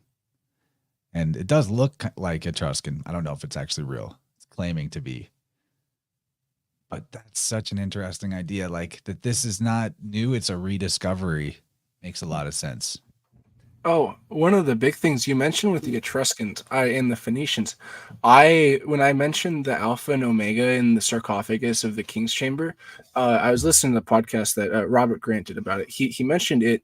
It looked like it was Phoenician writing instead of any Egyptian or anything that matched with that, and so it got me thinking like this Phoenician culture, race, whatever it was. It's probably much more worldwide, and there's a lot of things that have been hidden that are also involved. It's probably all a big yes and everything's included, but we're just putting dividing lines and we're separating everything because we don't want to have a full view of the picture. Wait, so there's like engravings or writing in the King's Chamber? Yeah. So in the King's Chamber, on the sarcophagus in the King's Chamber, there is Robert Grant was the first person to find this. There's an Alpha Omega inscribed inside of the King's Chamber, and it was basically impossible for it to be placed there. I can shoot you an exact link. I saw it. It was on a video on Spotify, but there's actual like evidence. You can probably find a picture of it. But Robert said that it looks like it's Phoenician writing, not actually Egyptian. Like it looks more like it's like Phoenician Etruscan. Oh, okay. And are you talking about in the King's Chamber or on the original so doorway? on the sarcophagus, like literally. So the top of the sarcophagus, it's a rectangle. On one of the lines in the rectangle on the top, there is Alpha Omega probably inscribed like a 1/4 inch into the granite and of the sarcophagus itself. That is cool. Interesting. Now I wanted to also ask one thing while we're in a pause. Oh, Gabe, yeah, calling on you. You got it.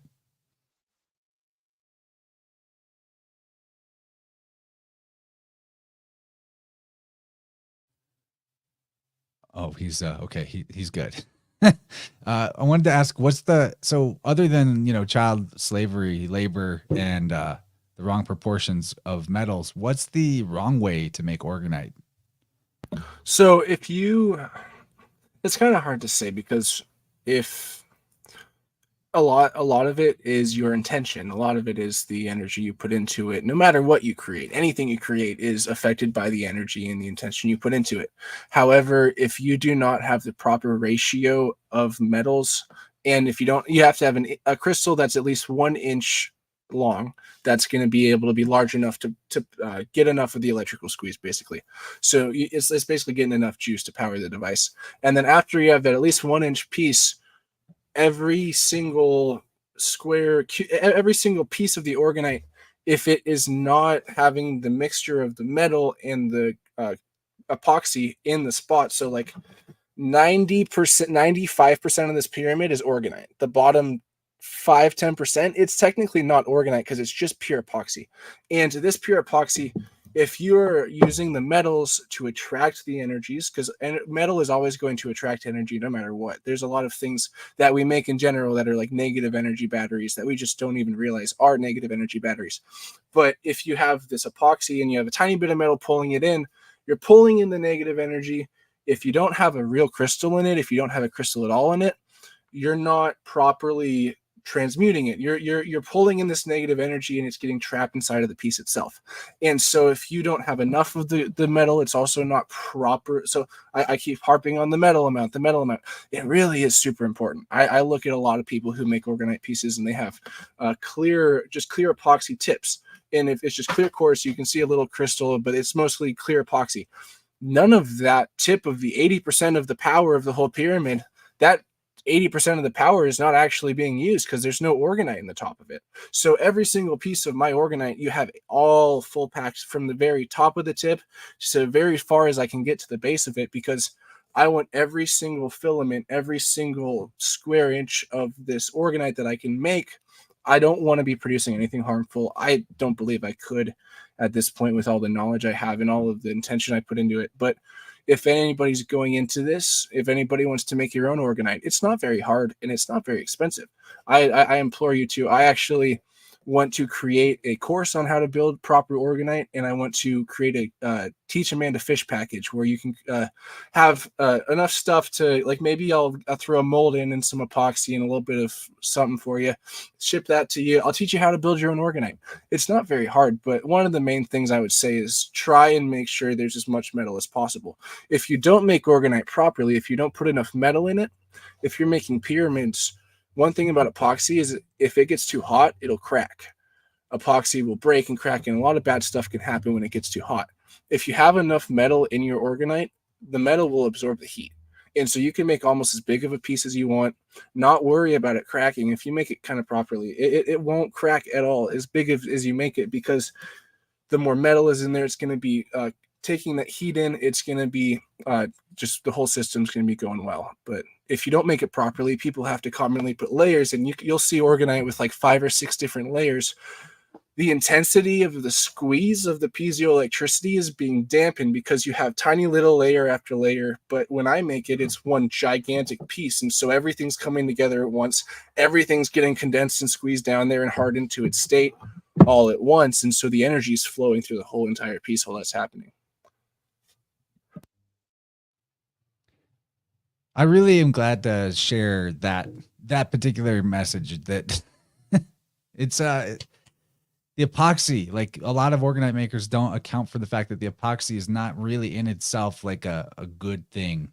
But when it's used properly, it's almost like because DOR, it is like, or yin in a sense, is a suction of a sort.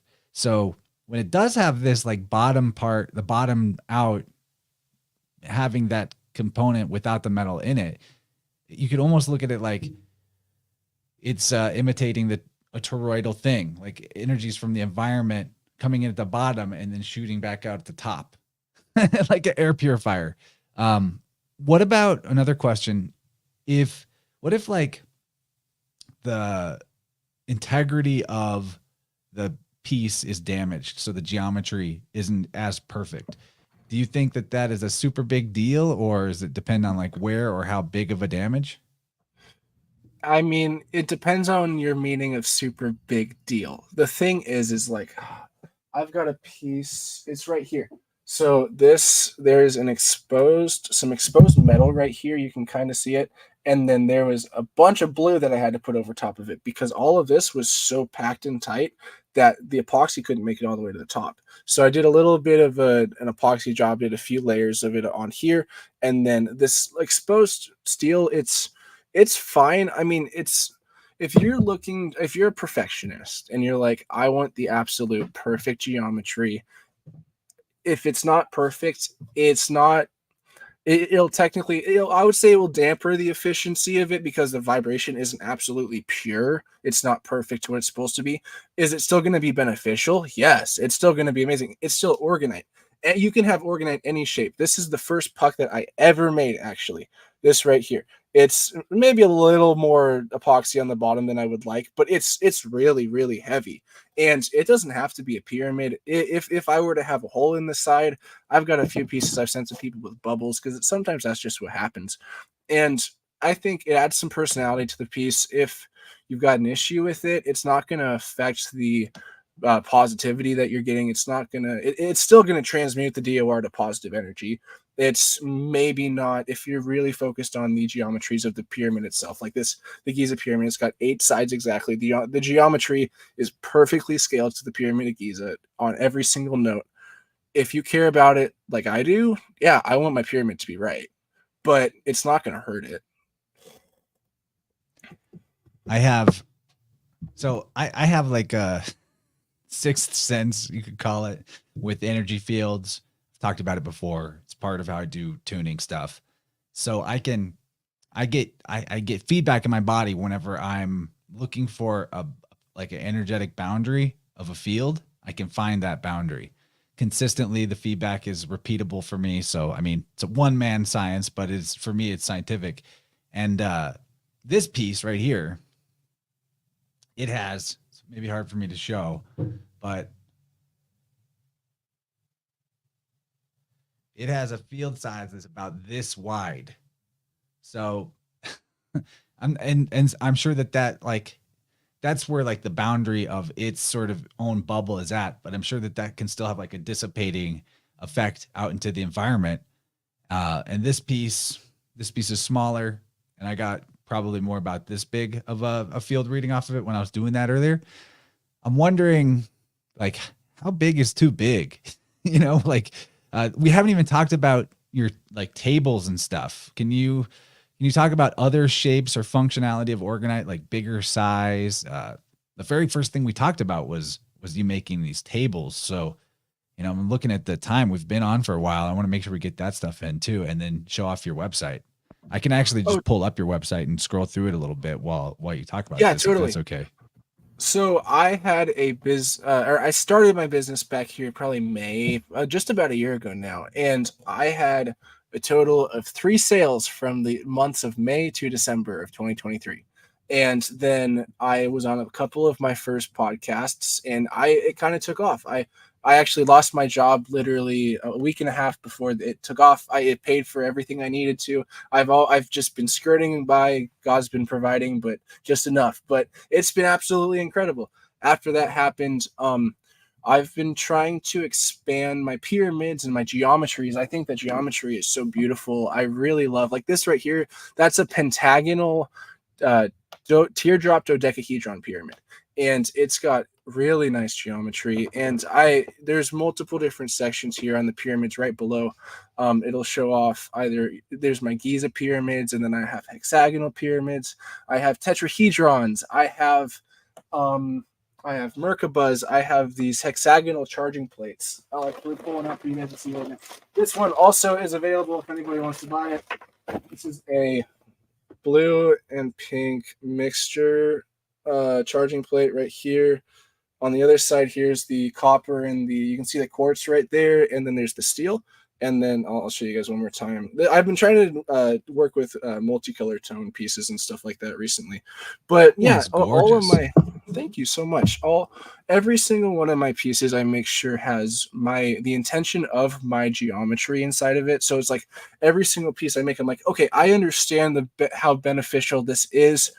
And like the pyramid of Giza, it's like absolutely beautiful geometry in every single piece. Like the 8 sides, the fact is that when you have 4 sides, like a box, energy does not flow well in the box. I know I'm not the first person on this podcast to say that, because like Topher with his pieces and the stuff that he's like, all the people you've had building new energetic structures, you like to build domes and conical structures. You like to build things that have positive energy.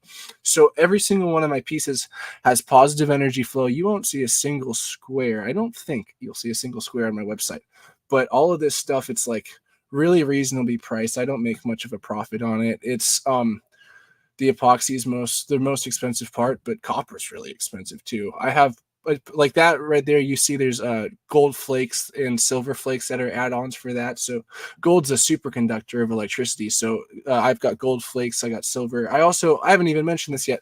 I put Ormus monoatomic gold inside of every single one of my pieces. So it's basically liquid monoatomic gold that turns the epoxy into a superconductor electrically. So you can also, it's right here actually. I recommend raising your prices, Ormus. Man.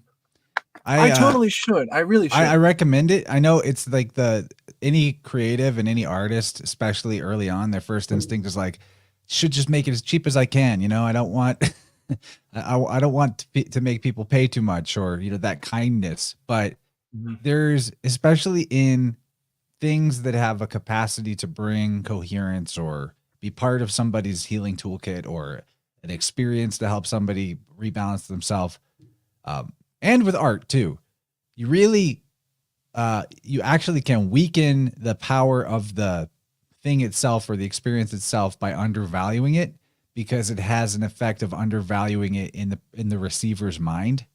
That, and the fact that if there's I'm not saying you're dishonest, but there's a dishonesty in the exchange when you ask for less than what you need or what would be best for you. So just keep that in mind, that when you're pricing your stuff, consider it as a factor, like not just the time and materials to make it, but also what about my life and my lifestyle that I do that keeps me in the state of coherence to allow me to do this, even when I'm not actually doing it. And how can I factor that into the price as well, that they're not just paying for the time and materials, but they're paying for the knowledge and expertise that I spent time to gain. They're paying for the energy of coherence that I cultivate around my entire life. You have a wife and a child, you're supporting them. That's just my friendly 2 cents. Like you could charge more. This stuff is worth more, especially compared to like what's out there, and the right people will still show up. So there's also like that trust in God factor as well. Like that, you're not going to go hungry if you ask for too much, and you can always adjust later if it's just not working out. But I would consider kicking it up a notch, because it's good work. It's not just art, but it's functional. And you're like, we all feel your vibe, dude. We all get it. Like you're omnibenevolent, as Rachel said in the chat. I like to be kind, and it's also been quite the struggle the last little bit. Like, sales were great for about a month, and then they slowed down, and it's like I quit I was let go of my job, and then I had this business just fall into my lap with customers, and I was like, okay, this is amazing. And then I was like sitting with $20 in my bank account consistently, and it's like, okay, I don't know what to do. I need people to purchase these things that I'm able to make, and it's going to benefit people. So I'm like, I trying to get the word out there, and everybody out in podcast land, you Chance, you're so kind to have me on. I really appreciate it. And like, I do need to give myself more value. I need to say, hey, I'm giving all of this information even on these podcasts, and I'm telling these people all of the background to all this stuff that I'm talking about. And how much you guys know how many hours that takes personally in a day-to-day life. And then I have the creation of the piece, and I have everything else. And so it's really true. I do need to value myself more. And it's like, yeah, that's a piece I made for Chris. It's got one of those rodent coils in the center of it, and it's a river of epoxy. If anybody's interested, I mean, I'm not going to raise the price of that, but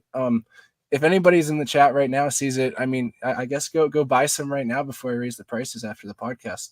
But thank you for those kind words. And you can always give our audience like a coupon code too, though. Oh, totally. Okay, let's do that right now. What is the code you would like? I'll give everybody 10% off. I always just go with InnerVerse. Okay, we'll do code InnerVerse as soon as this podcast is over. For everybody listening, I'll do 10% off, and then give 10% back to Chance as well. So, oh man, thank you. I'll start putting you in my affiliates, man. Because I really like this stuff. This is really cool. Thank you and so much. I had fun back when I was friends with Mitch and having him on and talking about Oregonite. But I'll be honest, I like your vibe better. And I think we're more aligned. And like, I'd rather that you were my Oregonite guy. So I'm stoked for this connection. Well, thank you so much. I appreciate that. These tables are insane. I've never seen anything like it. We need to acknowledge that these tables are amazing. Okay, let me tell you what I'm planning to build for you, Chance. Yeah, man. How about instead of giving me affiliate kickback once I help you get enough sales, then like that funds the table. Just do that. That'd be totally super cool. Awesome. Yeah, we'll do that. I also want at least one tuning from you, so we'll have to discount that into the price. Awesome. I've really been wanting a tuning, like really bad. Okay, so but the thing is I want to build you a tuning table specifically with, it's going to probably be a little bit smaller, but I want to do a river of Oregonite in the center. But then I want to put Giza pyramids aligned to true north, exactly like they are all across the world. Right? I want to put a red, orange, yellow, green, blue, indigo, violet on top of the table itself. And this will serve as the chakra centers for the anybody. And if anybody else is a tuner, if you want to get me in touch with Eileen, maybe, I don't know. But I'd love to start creating these Oregonite devices that are for biofield tuners themselves, because this specific pyramidal structure for the chakras, with the whole entire river being the whole entire body, I think it's really good energetic potential to help increase. It's a genius idea, and there could I'll just say it's a genius idea. I'll leave it at that. It's a really good idea. Eileen would be into it. I'll you know, at the right time we'll bring that up to her as well, because it's super smart. Like, I mean, I know that it's not absolutely necessary, but I like going the extra mile for the aesthetics and the intention. I use candles, I use crystals and all that. So a table that had all that inlaid into it in a beautiful way. Plus there's Oregon. Get out of here. That's the way to go. Gabe has been quiet for a long time. Everyone's freaked out. I'm calling on Gabe. Thanks, buddy. Yeah, man. I love that the price is 963. Don't think that slips past my radar. That's choice. Perfect I try to make choice every for one the of my price on prices that. solfeggio tones. Yeah. Yes, that's magical. It's so magical. And it's the optimal amount out of those three numbers. Like, this is, the highest value arrangement of the numbers. That's very and to add on to what Chance was saying about raising your prices, I recently started to research magnanimity in its classical sense. And one of the essence of it's the redeeming factor of the giver, the number 2 personality type, is magnanimity. Is the best word choice to describe and bring out the accomplishment of the potential of that personality. In magnanimity, one of the things that I think a lot of people, our culture has just kind of left in the past, is that you are deserving of respect, and you have to uh, not just give it, but you also have to deserve it yourself. It's kind of that thing about you. If you give away all your apples, then you've impoverished yourself. So there's a certain aspect of maintaining what your value is as a source. Um, and then another thing I wanted to share is we keep mentioning the Giza Plateau, and this is just the strangest discovery for me.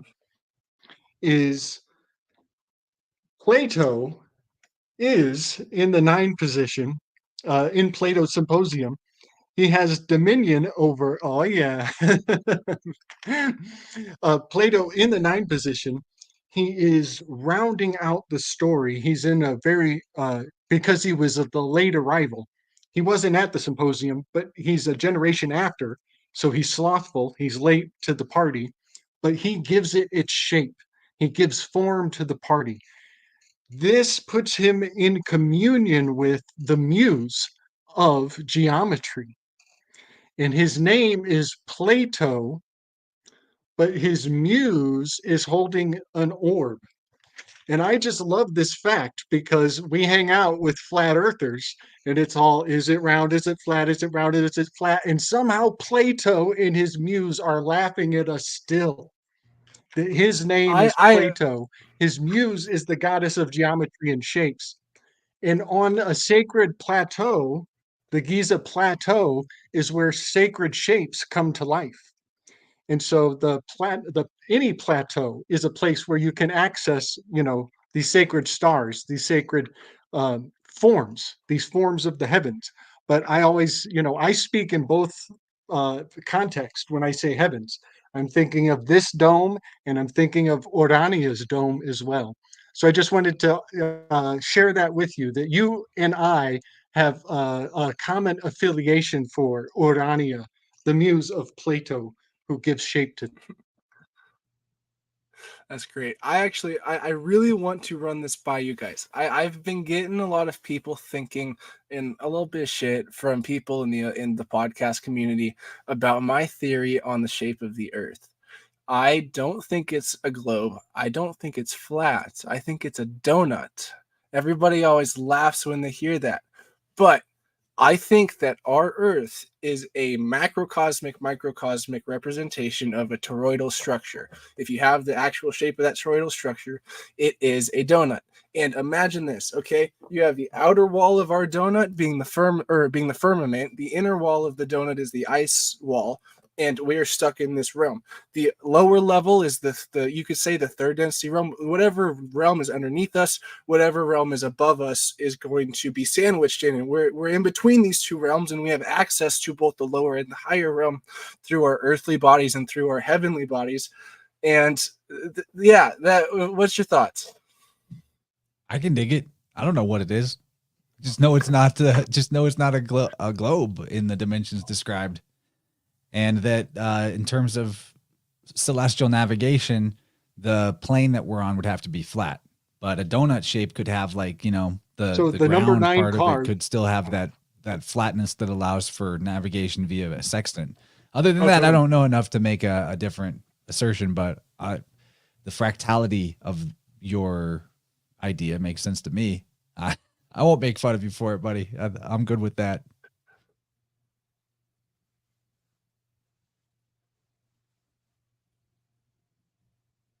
So you mentioned the donut.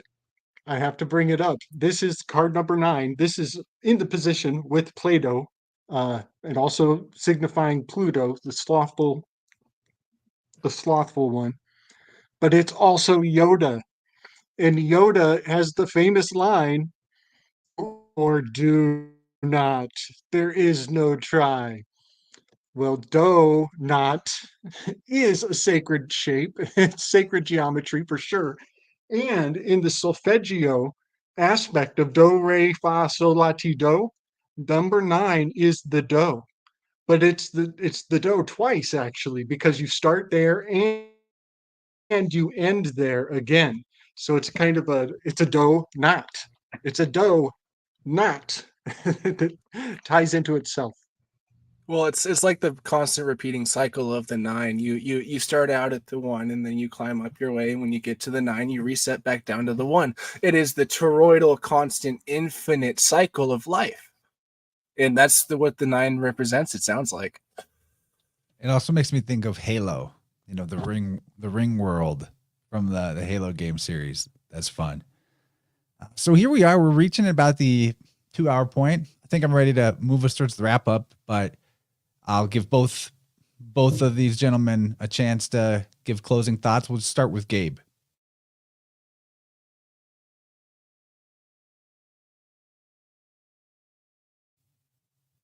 Okay, Gabe is good.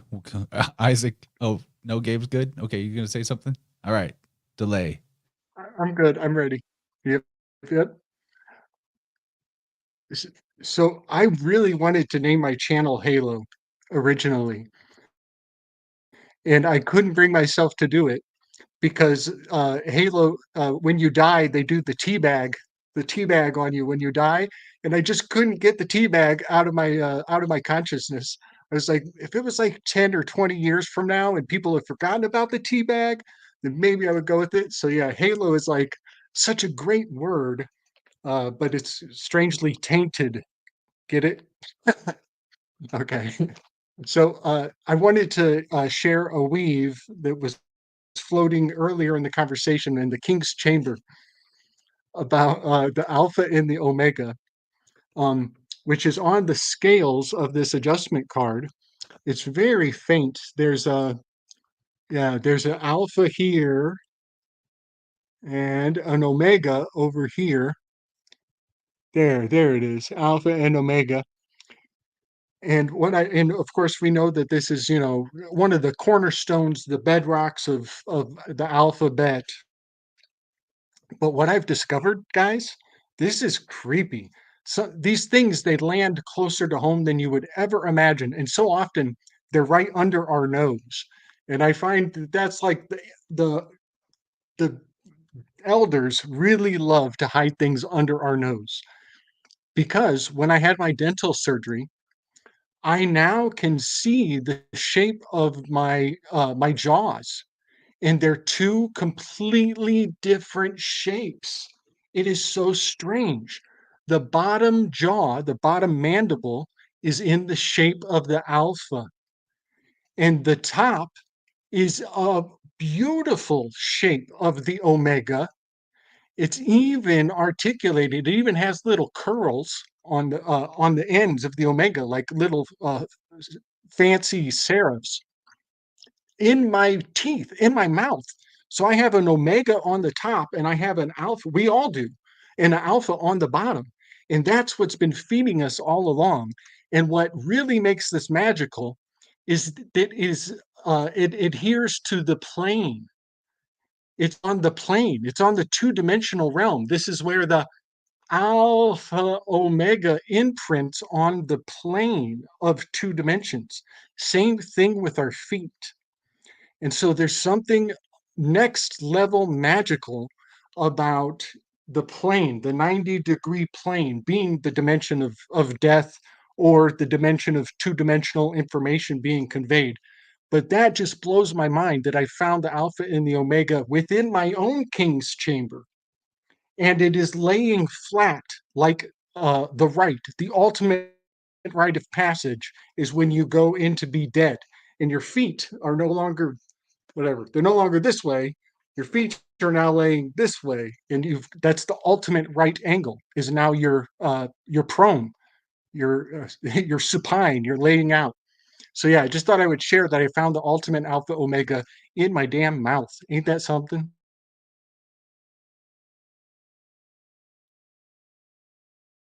We can't hear you, Isaac. Go ahead and raise that card one more time that you showed. Go that card that you were showing, put it back up. Okay, what do you guys see in this? There is an alpha and omega, but what is the alpha omega inscribed into? That looks a bit like a pyramid to me.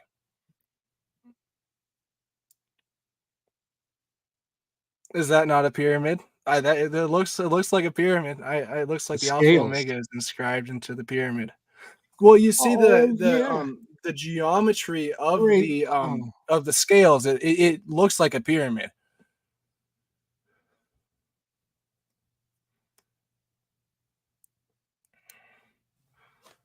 I love that. I love that. You know, there was in my extended family history, there was a sacred farm in Niawat, Colorado. Very sacred location. Very tumultuous history of the land there, and I had a lot of profound experiences there. But one of the artifacts was a pyramid in the backyard, maybe more shaped like Chance's. I think it has more of Chance's shaped pyramid that was made out of copper, uh, copper borders, but glass in between. And it was a greenhouse in an empty field on this property. But the cool thing was they had dug out an inverted pyramid that corresponded with the same shape going into the earth. So the horizon of the earth was the 50-yard line, and there was an exact pyramid going down that was also reflected by the glass structure going up. And so that's really cool that you picked that out, because that's kind of what I'm seeing in terms of hitting close to home and some sacred stomping grounds of my family. That's really neat. I love that. Yeah, and you can totally see that pyramid facing downwards as well as upwards in the card. You have a lot of theories or rumors that there is also a pyramidal structure underneath the Great Pyramid that is mirroring its top, just like you had on in the glass there. That the greenhouse that you had that you were talking about, that would be a very strong beneficial energetic structure. If you place plants inside of that thing, they would skyrocket and grow very well. I like the idea of there being a mirrored That's structure nice. underneath. As above, so I think below. all the structures are built on other structures. I think it's I think humanity goes all the way down and there's no bottom. You know what I mean? Like, I don't think there's a beginning or end. Speaking of the toroid shape of the earth, even if that was just an allegory for time being a circle and a cycle or a Mobius strip, that makes more sense to me. So, Isaac, you got anything you want to leave the people with, man? Well, love is the most important thing in the universe. Always forgive others. And if this whole entire Oregonite business is all a joke and I'm being misled, at least I'm getting the message out to love others and to forgive. And that's really the most important thing. Forgive yourself for all the shit that you've done. I've got a lot of stuff that I have a hard time forgiving myself for. And I think that the more time we spend with introspection, more time we spend realizing how we learn from these mistakes, how we learn from these things that we benefit from in the end, because we come out on the other side of it a better person.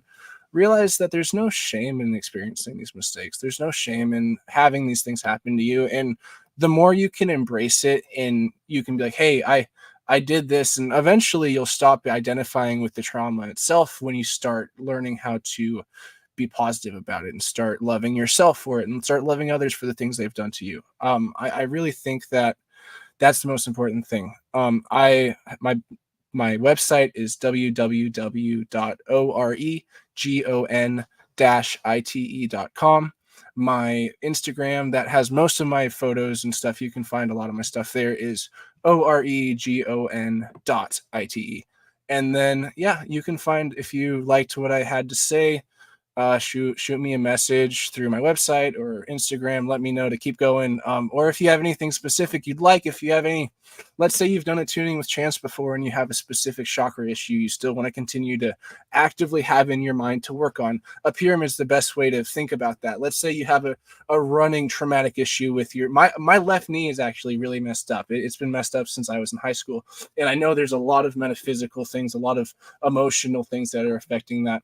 I can't wait to figure out what all that is during our tuning. But if you've been through a system like that, if you've been through something like that, an Oregonite pyramid is a great way to constantly be transmuting that negative energy into positive energy, but also giving you that mental, that subconscious thing like, hey, this is my memory, a reminder for me. It's out in my living room. It's going to remind me every single time I see it. Oh, yeah, this is the stuff I talked about with Chance. Or, hey, this is the stuff I learned about in my meditation. This is the stuff that I remembered. All those stuff, usually it's fleeting. Usually it's something that you absorb into your subconscious and then it kind of disappears and you go about with your life. Those are things that you really need to be focusing on more than anything. Those things you need to, I love that pyramid that I just made. I've been working with two-tone colors, and I love doing the blues and the purples, and I've got some really cool stuff coming out. If you have any favorite color combo or scheme, anybody who's listening, I gifted it to a piece to a guy, a grower actually, who's he did that plant. I did a 40-day day by day pictures. You can look at it on the Instagram. It absolutely skyrocketed in growth. It was absolutely insane. If you were to place, I actually am partnered with Food Forest Abundance. I know you guys have had Jim on the show a couple times. There's this guy named Graham Towerton that works with them. I'll shout out Graham. He's absolutely incredible. But if you go the ones before, it had a bit of a slump. Day 42 looks a lot better than 43. That's the hydroponic system. It had a bit of a sad ending, but it was looking a lot better before those days. There you go. That's in its full glory before it had a bit of a downfall. But it absolutely blew up after it got the Oregonite. It was insane. But so That's yeah, cool. It's been a crazy journey. Thank you everybody who's been listening. If you've gotten through this far through the episode, which I assume everybody who's been watching it stuck around, I appreciate you. Thank you for listening. Thank you for absorbing all of this. Yeah, it's been a pleasure. PK says, 20 years old, there is hope. Nope. And Diligence Works Music says, legend. Life has a lot of good in store for you, bro. Thank you so much. I unfortunately I can't say there's a lot more like me in my age. It's been an unfortunate poisoning of our minds that has been taking place for a long time, but this generation's gotten hit with it really bad. You've got people who, I mean, every single generation at this point, hell has the potential to be in this slump. I mean, people like Slick, people your age, people my age, people who are 10, people who are 70. everybody has the potential to not have their potential right now. Everybody's got a lot of things sucking away their energy, sucking away their time. But my age specifically, we don't have the drive that we used to. We look at this everyday news media. We look at all the shit going on with the world. We think, oh, even if I'm somewhat awake, there's no way I can make a change in something. I'm just going to keep going about my life and living shitty and not helping anything. I mean, that's the way I thought for a while. And now I've been on every podcast I can trying to spread the word. I'm like, I just want to show people that if you take the initiative, if you say, hey, everybody who's out here listening to this right now, if you haven't done anything with your life in terms of like, sorry, that's kind of rude, but if you haven't done anything in terms of like helping others or figuring out what's my journey, what's my thing, what's my Oregonite, like what's your thing? Everybody's got it in them and everybody's got the potential to change the world. If you start taking the initiative saying, hey, I'm going to put energy into this. I'm going to trust the universe, trust God, trust that this is positive. If you put positivity into it, you're going to get positivity back and you're going to give it to others as well. Yeah, man. You're Isaac, I want to okay, lather you with some praise. Can I bathe him with some praise, Chance? please do. If you want. I just want to say a lot of people would come. Yeah, man. A lot of people would meet you and say, "Oh, you give me hope." And I want to make it even better. I want to say, "You prove my faith. You prove my faith. I knew you were coming. I knew you were coming all along. I never questioned it at all. I knew you were coming, buddy. It's great to see the next generation and the generation in between, all these generations, buddy, all this generational healing.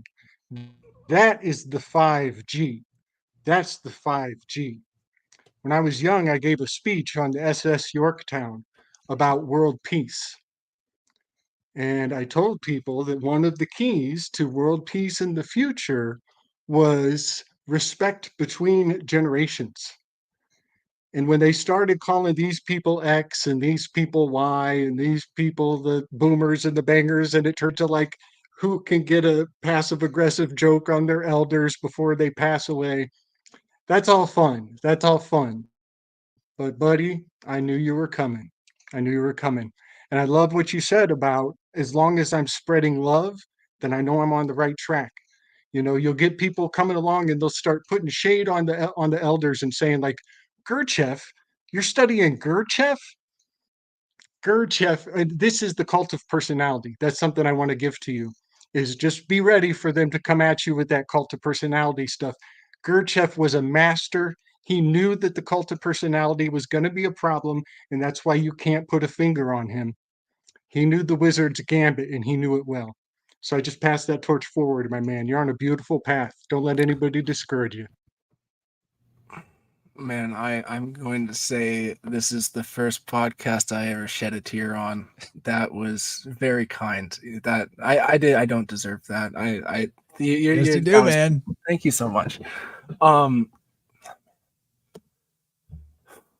Yeah, I mean, really, I'm not the only one of my age listening to this right now. Okay, I'm not the only one who has the potential to make a change in this community, in this world. The people who are listening to this podcast, I wanted to say this since the second I listened to this and heard all of the amazing people that were just fans of the show. Everybody in this chat, you are the prime 1% of the whole entire world. You understand things from a connected standpoint. You have the responsibility, due to the information you have learned, to spread this like a wildfire. You have so many emotional, personal responsibilities. You have so much you've learned about yourself. You have so much potential to pour into others. You know what I did for the next year after I started listening to the InnerVerse podcast? I started calling out my old religious family about the emotional blockages inside of themselves that were making themselves die, even though they were pastors. But you know what? It goes how it goes. Really what you should be doing is start slowly chipping away at the people inside of your life, the people that matter to you more than anybody else, and start going, hey, you know them, you know their ticks, you know their blockages before they even have to tell you. And you chip away at them by showing them what it looks like to crush, showing them what coherence looks like. You know, that's the chipping away, in my opinion. Totally. and then You they lead get by curious. example. You literally you were talking about people like who, if anybody was going to throw me like shade or whatever you said, people in the future, whatever people are feeble minded, people don't understand reality right now. I have faith that a lot of people are going to change. However, anybody that comes at you, not just me, if anybody who's listening, if people come at you in any way, if you show them hate, you are enforcing that feeling that they gave you. You are confirming it. You're saying, yes, I deserve to give that guy hate because he gave me shit back. Well, you got to also find the place in yourself, like we talked about with Reich, that creates the belief and the expectation that you're going to hit a wall when you want to help. You know? Totally. And then also just don't discount the power of witness. It's not about, it's not about imposing your will is not the path to healing, right? So witnessing where the blockage is, like you just said, that's super powerful. Witness and allowance are what can open up that, like, help cause that blockage to open up and flow. And what you said to virtual group huddle right now, what you said about the people listening that are in this audience, especially the ones that show up live and they chat with each other here, the 1%, they're the 1% of the 1% of coherence on getting it. I'm not just tooting my own horn. Like I know what we've got here. This is special stuff. Like this vibe, this isn't what the 20,000 consecutive viewer live chats feel like. And I'm always going to be about quality over quantity. I don't mind having more quantity show up. I would love the more sharing, but you guys, the responsibility you really have is to know that your inner world is your outer world. And like Isaac, you brought up the knee problem. I would love to look into that with you. It's about something that you find challenge letting go of, and the tools available to us with things like biofield tuning or even other like divination type stuff. We could zero in and help you see exactly what the specific conditioning is for you about what kind of thing it is that's hard to let go of. It's always going to still be a choice. This is the deep in class, Jenny says. Yeah. I can't wait to bring awareness to it. It's something that I've been pondering ever since I learned about this topic. And it's like, I think a lot of healers try so hard to heal others because they feel like there's a lack of potential for healing within themselves. I think that's something that you see with Reich a lot. Like, he was a hardcore smoker. He like a lot of people in the healing industry, they die of things that they shouldn't have died of, especially if they were to practice what they preach. Like, there are so many people that are so fired up about helping others heal because you're like, I couldn't heal myself, but other people can. So like, I'll keep pushing other people to heal. But like, if your temple isn't clean, you're going to be giving off shitty energy. Like it's really important to make sure that you yourself, like me, like I've been really I work every single day, and I haven't done the best job as I should have in terms of like my self-work and my working through all my emotions and everything that's been going on with me, because I've been like pedal to the metal trying to build as many Oregonite pieces as I can for everybody else. And it's like, I love giving the energy to everybody, and everybody can take this in from my standpoint or from anybody else's. It's like, you take in you give so much energy out, try and heal so many people. There's always an infinite well of energy inside of you, and that might be just an excuse so you don't have to work on it yourself. And so one of the biggest things is like, everything that people are coming to you about, the universe, God, is probably bringing that to you for the specific reason for you to learn what they're going through so you can heal the similar way yourself. Because oftentimes, if you're not listening to the lessons of the universe is going to get louder every single time. And until you confront that, and until you say, hey, I'm finally listening, tell me what you're trying to tell me so I can learn, then you have the call, you're in the eye of the storm. And then once you harness the eye of the storm, it all dissipates, basically. Beautifully said. Yep, that's exactly how it works. In tuning, what comes up for me with other, like, I feel like I have a master's, I've had a master's training in psychology from doing tunings, but it requires honesty to either dive into my own personal experience and growth I've already done to be able to help them see the stage of growth they're at, and everyone's going at different paces. It's not a linear thing. So one of us has grown here, but someone else didn't grow here, but they did grow here, and the first person didn't grow there yet, right? But it's either that or I'm noticing in the immediate presence of them what I needed to hear myself, and it always works that way. I want to say thanks to some super chats. Machine says, your name is like Machine. I never even thought about that. It's not spelled that way, but you are the machine. Maybe he says, maybe the 5G eliminate the weak and turn the rest of us into X-Men. You can turn negative, harmful 5G energies into positive life force energy with Oregonite. Fun fact, the way that you turn into an X-Men with 5G is by hooking yourself up with an Oregonite transmuter. This little bad boy is, all the transmuter is the little puck of Oregonite on the end. This is the same thing you got for your wife. It's also got the flower of life symbol on it. I sell 3M adhesive attachments you can either put directly on your phone, or if you want me to make a pop socket out of it, I can as well. But those also not super expensive. Should probably raise my prices a little bit, but that's a super nice way to protect yourself. And your phone is something that's always next to you, so it's really nice to have. That's a staple piece. Yeah, dissonance is entrained by coherence. So like what you're talking about, it's a principle of nature. So like, even if it's not everything, it's better than nothing, and it does something good. I'm sure about that. I mean, I can the same exact method I used to do biofield tunings. I can feel the vibe off of these pieces. I can feel the boundaries of it and all that. Agatha gave us a nice super chat. Thank you so much. Rachel, second super chat of the night. Unbelievable. She's just always throwing money at me. I love you so much. Gabe can be super chatted at Slick Dissident on Cash App, $ Slick Dissident. As far as tunings go, I think maybe mid-April is about where we're at for scheduling. So if that's something you want to do sooner than later, you want to get in touch with me, chance@InnerVersePodcast.com, because it runs about 4 weeks out, 5 weeks out with where you're actually going to land on my schedule versus when you book with me. So just know that. There's a line, but you'll get there at the moment you're meant to get there. It always works that way. Sure. Other things I want to announce before we go. Really excited, and maybe I don't feel like doing it right now. Maybe next time I'll play the sample.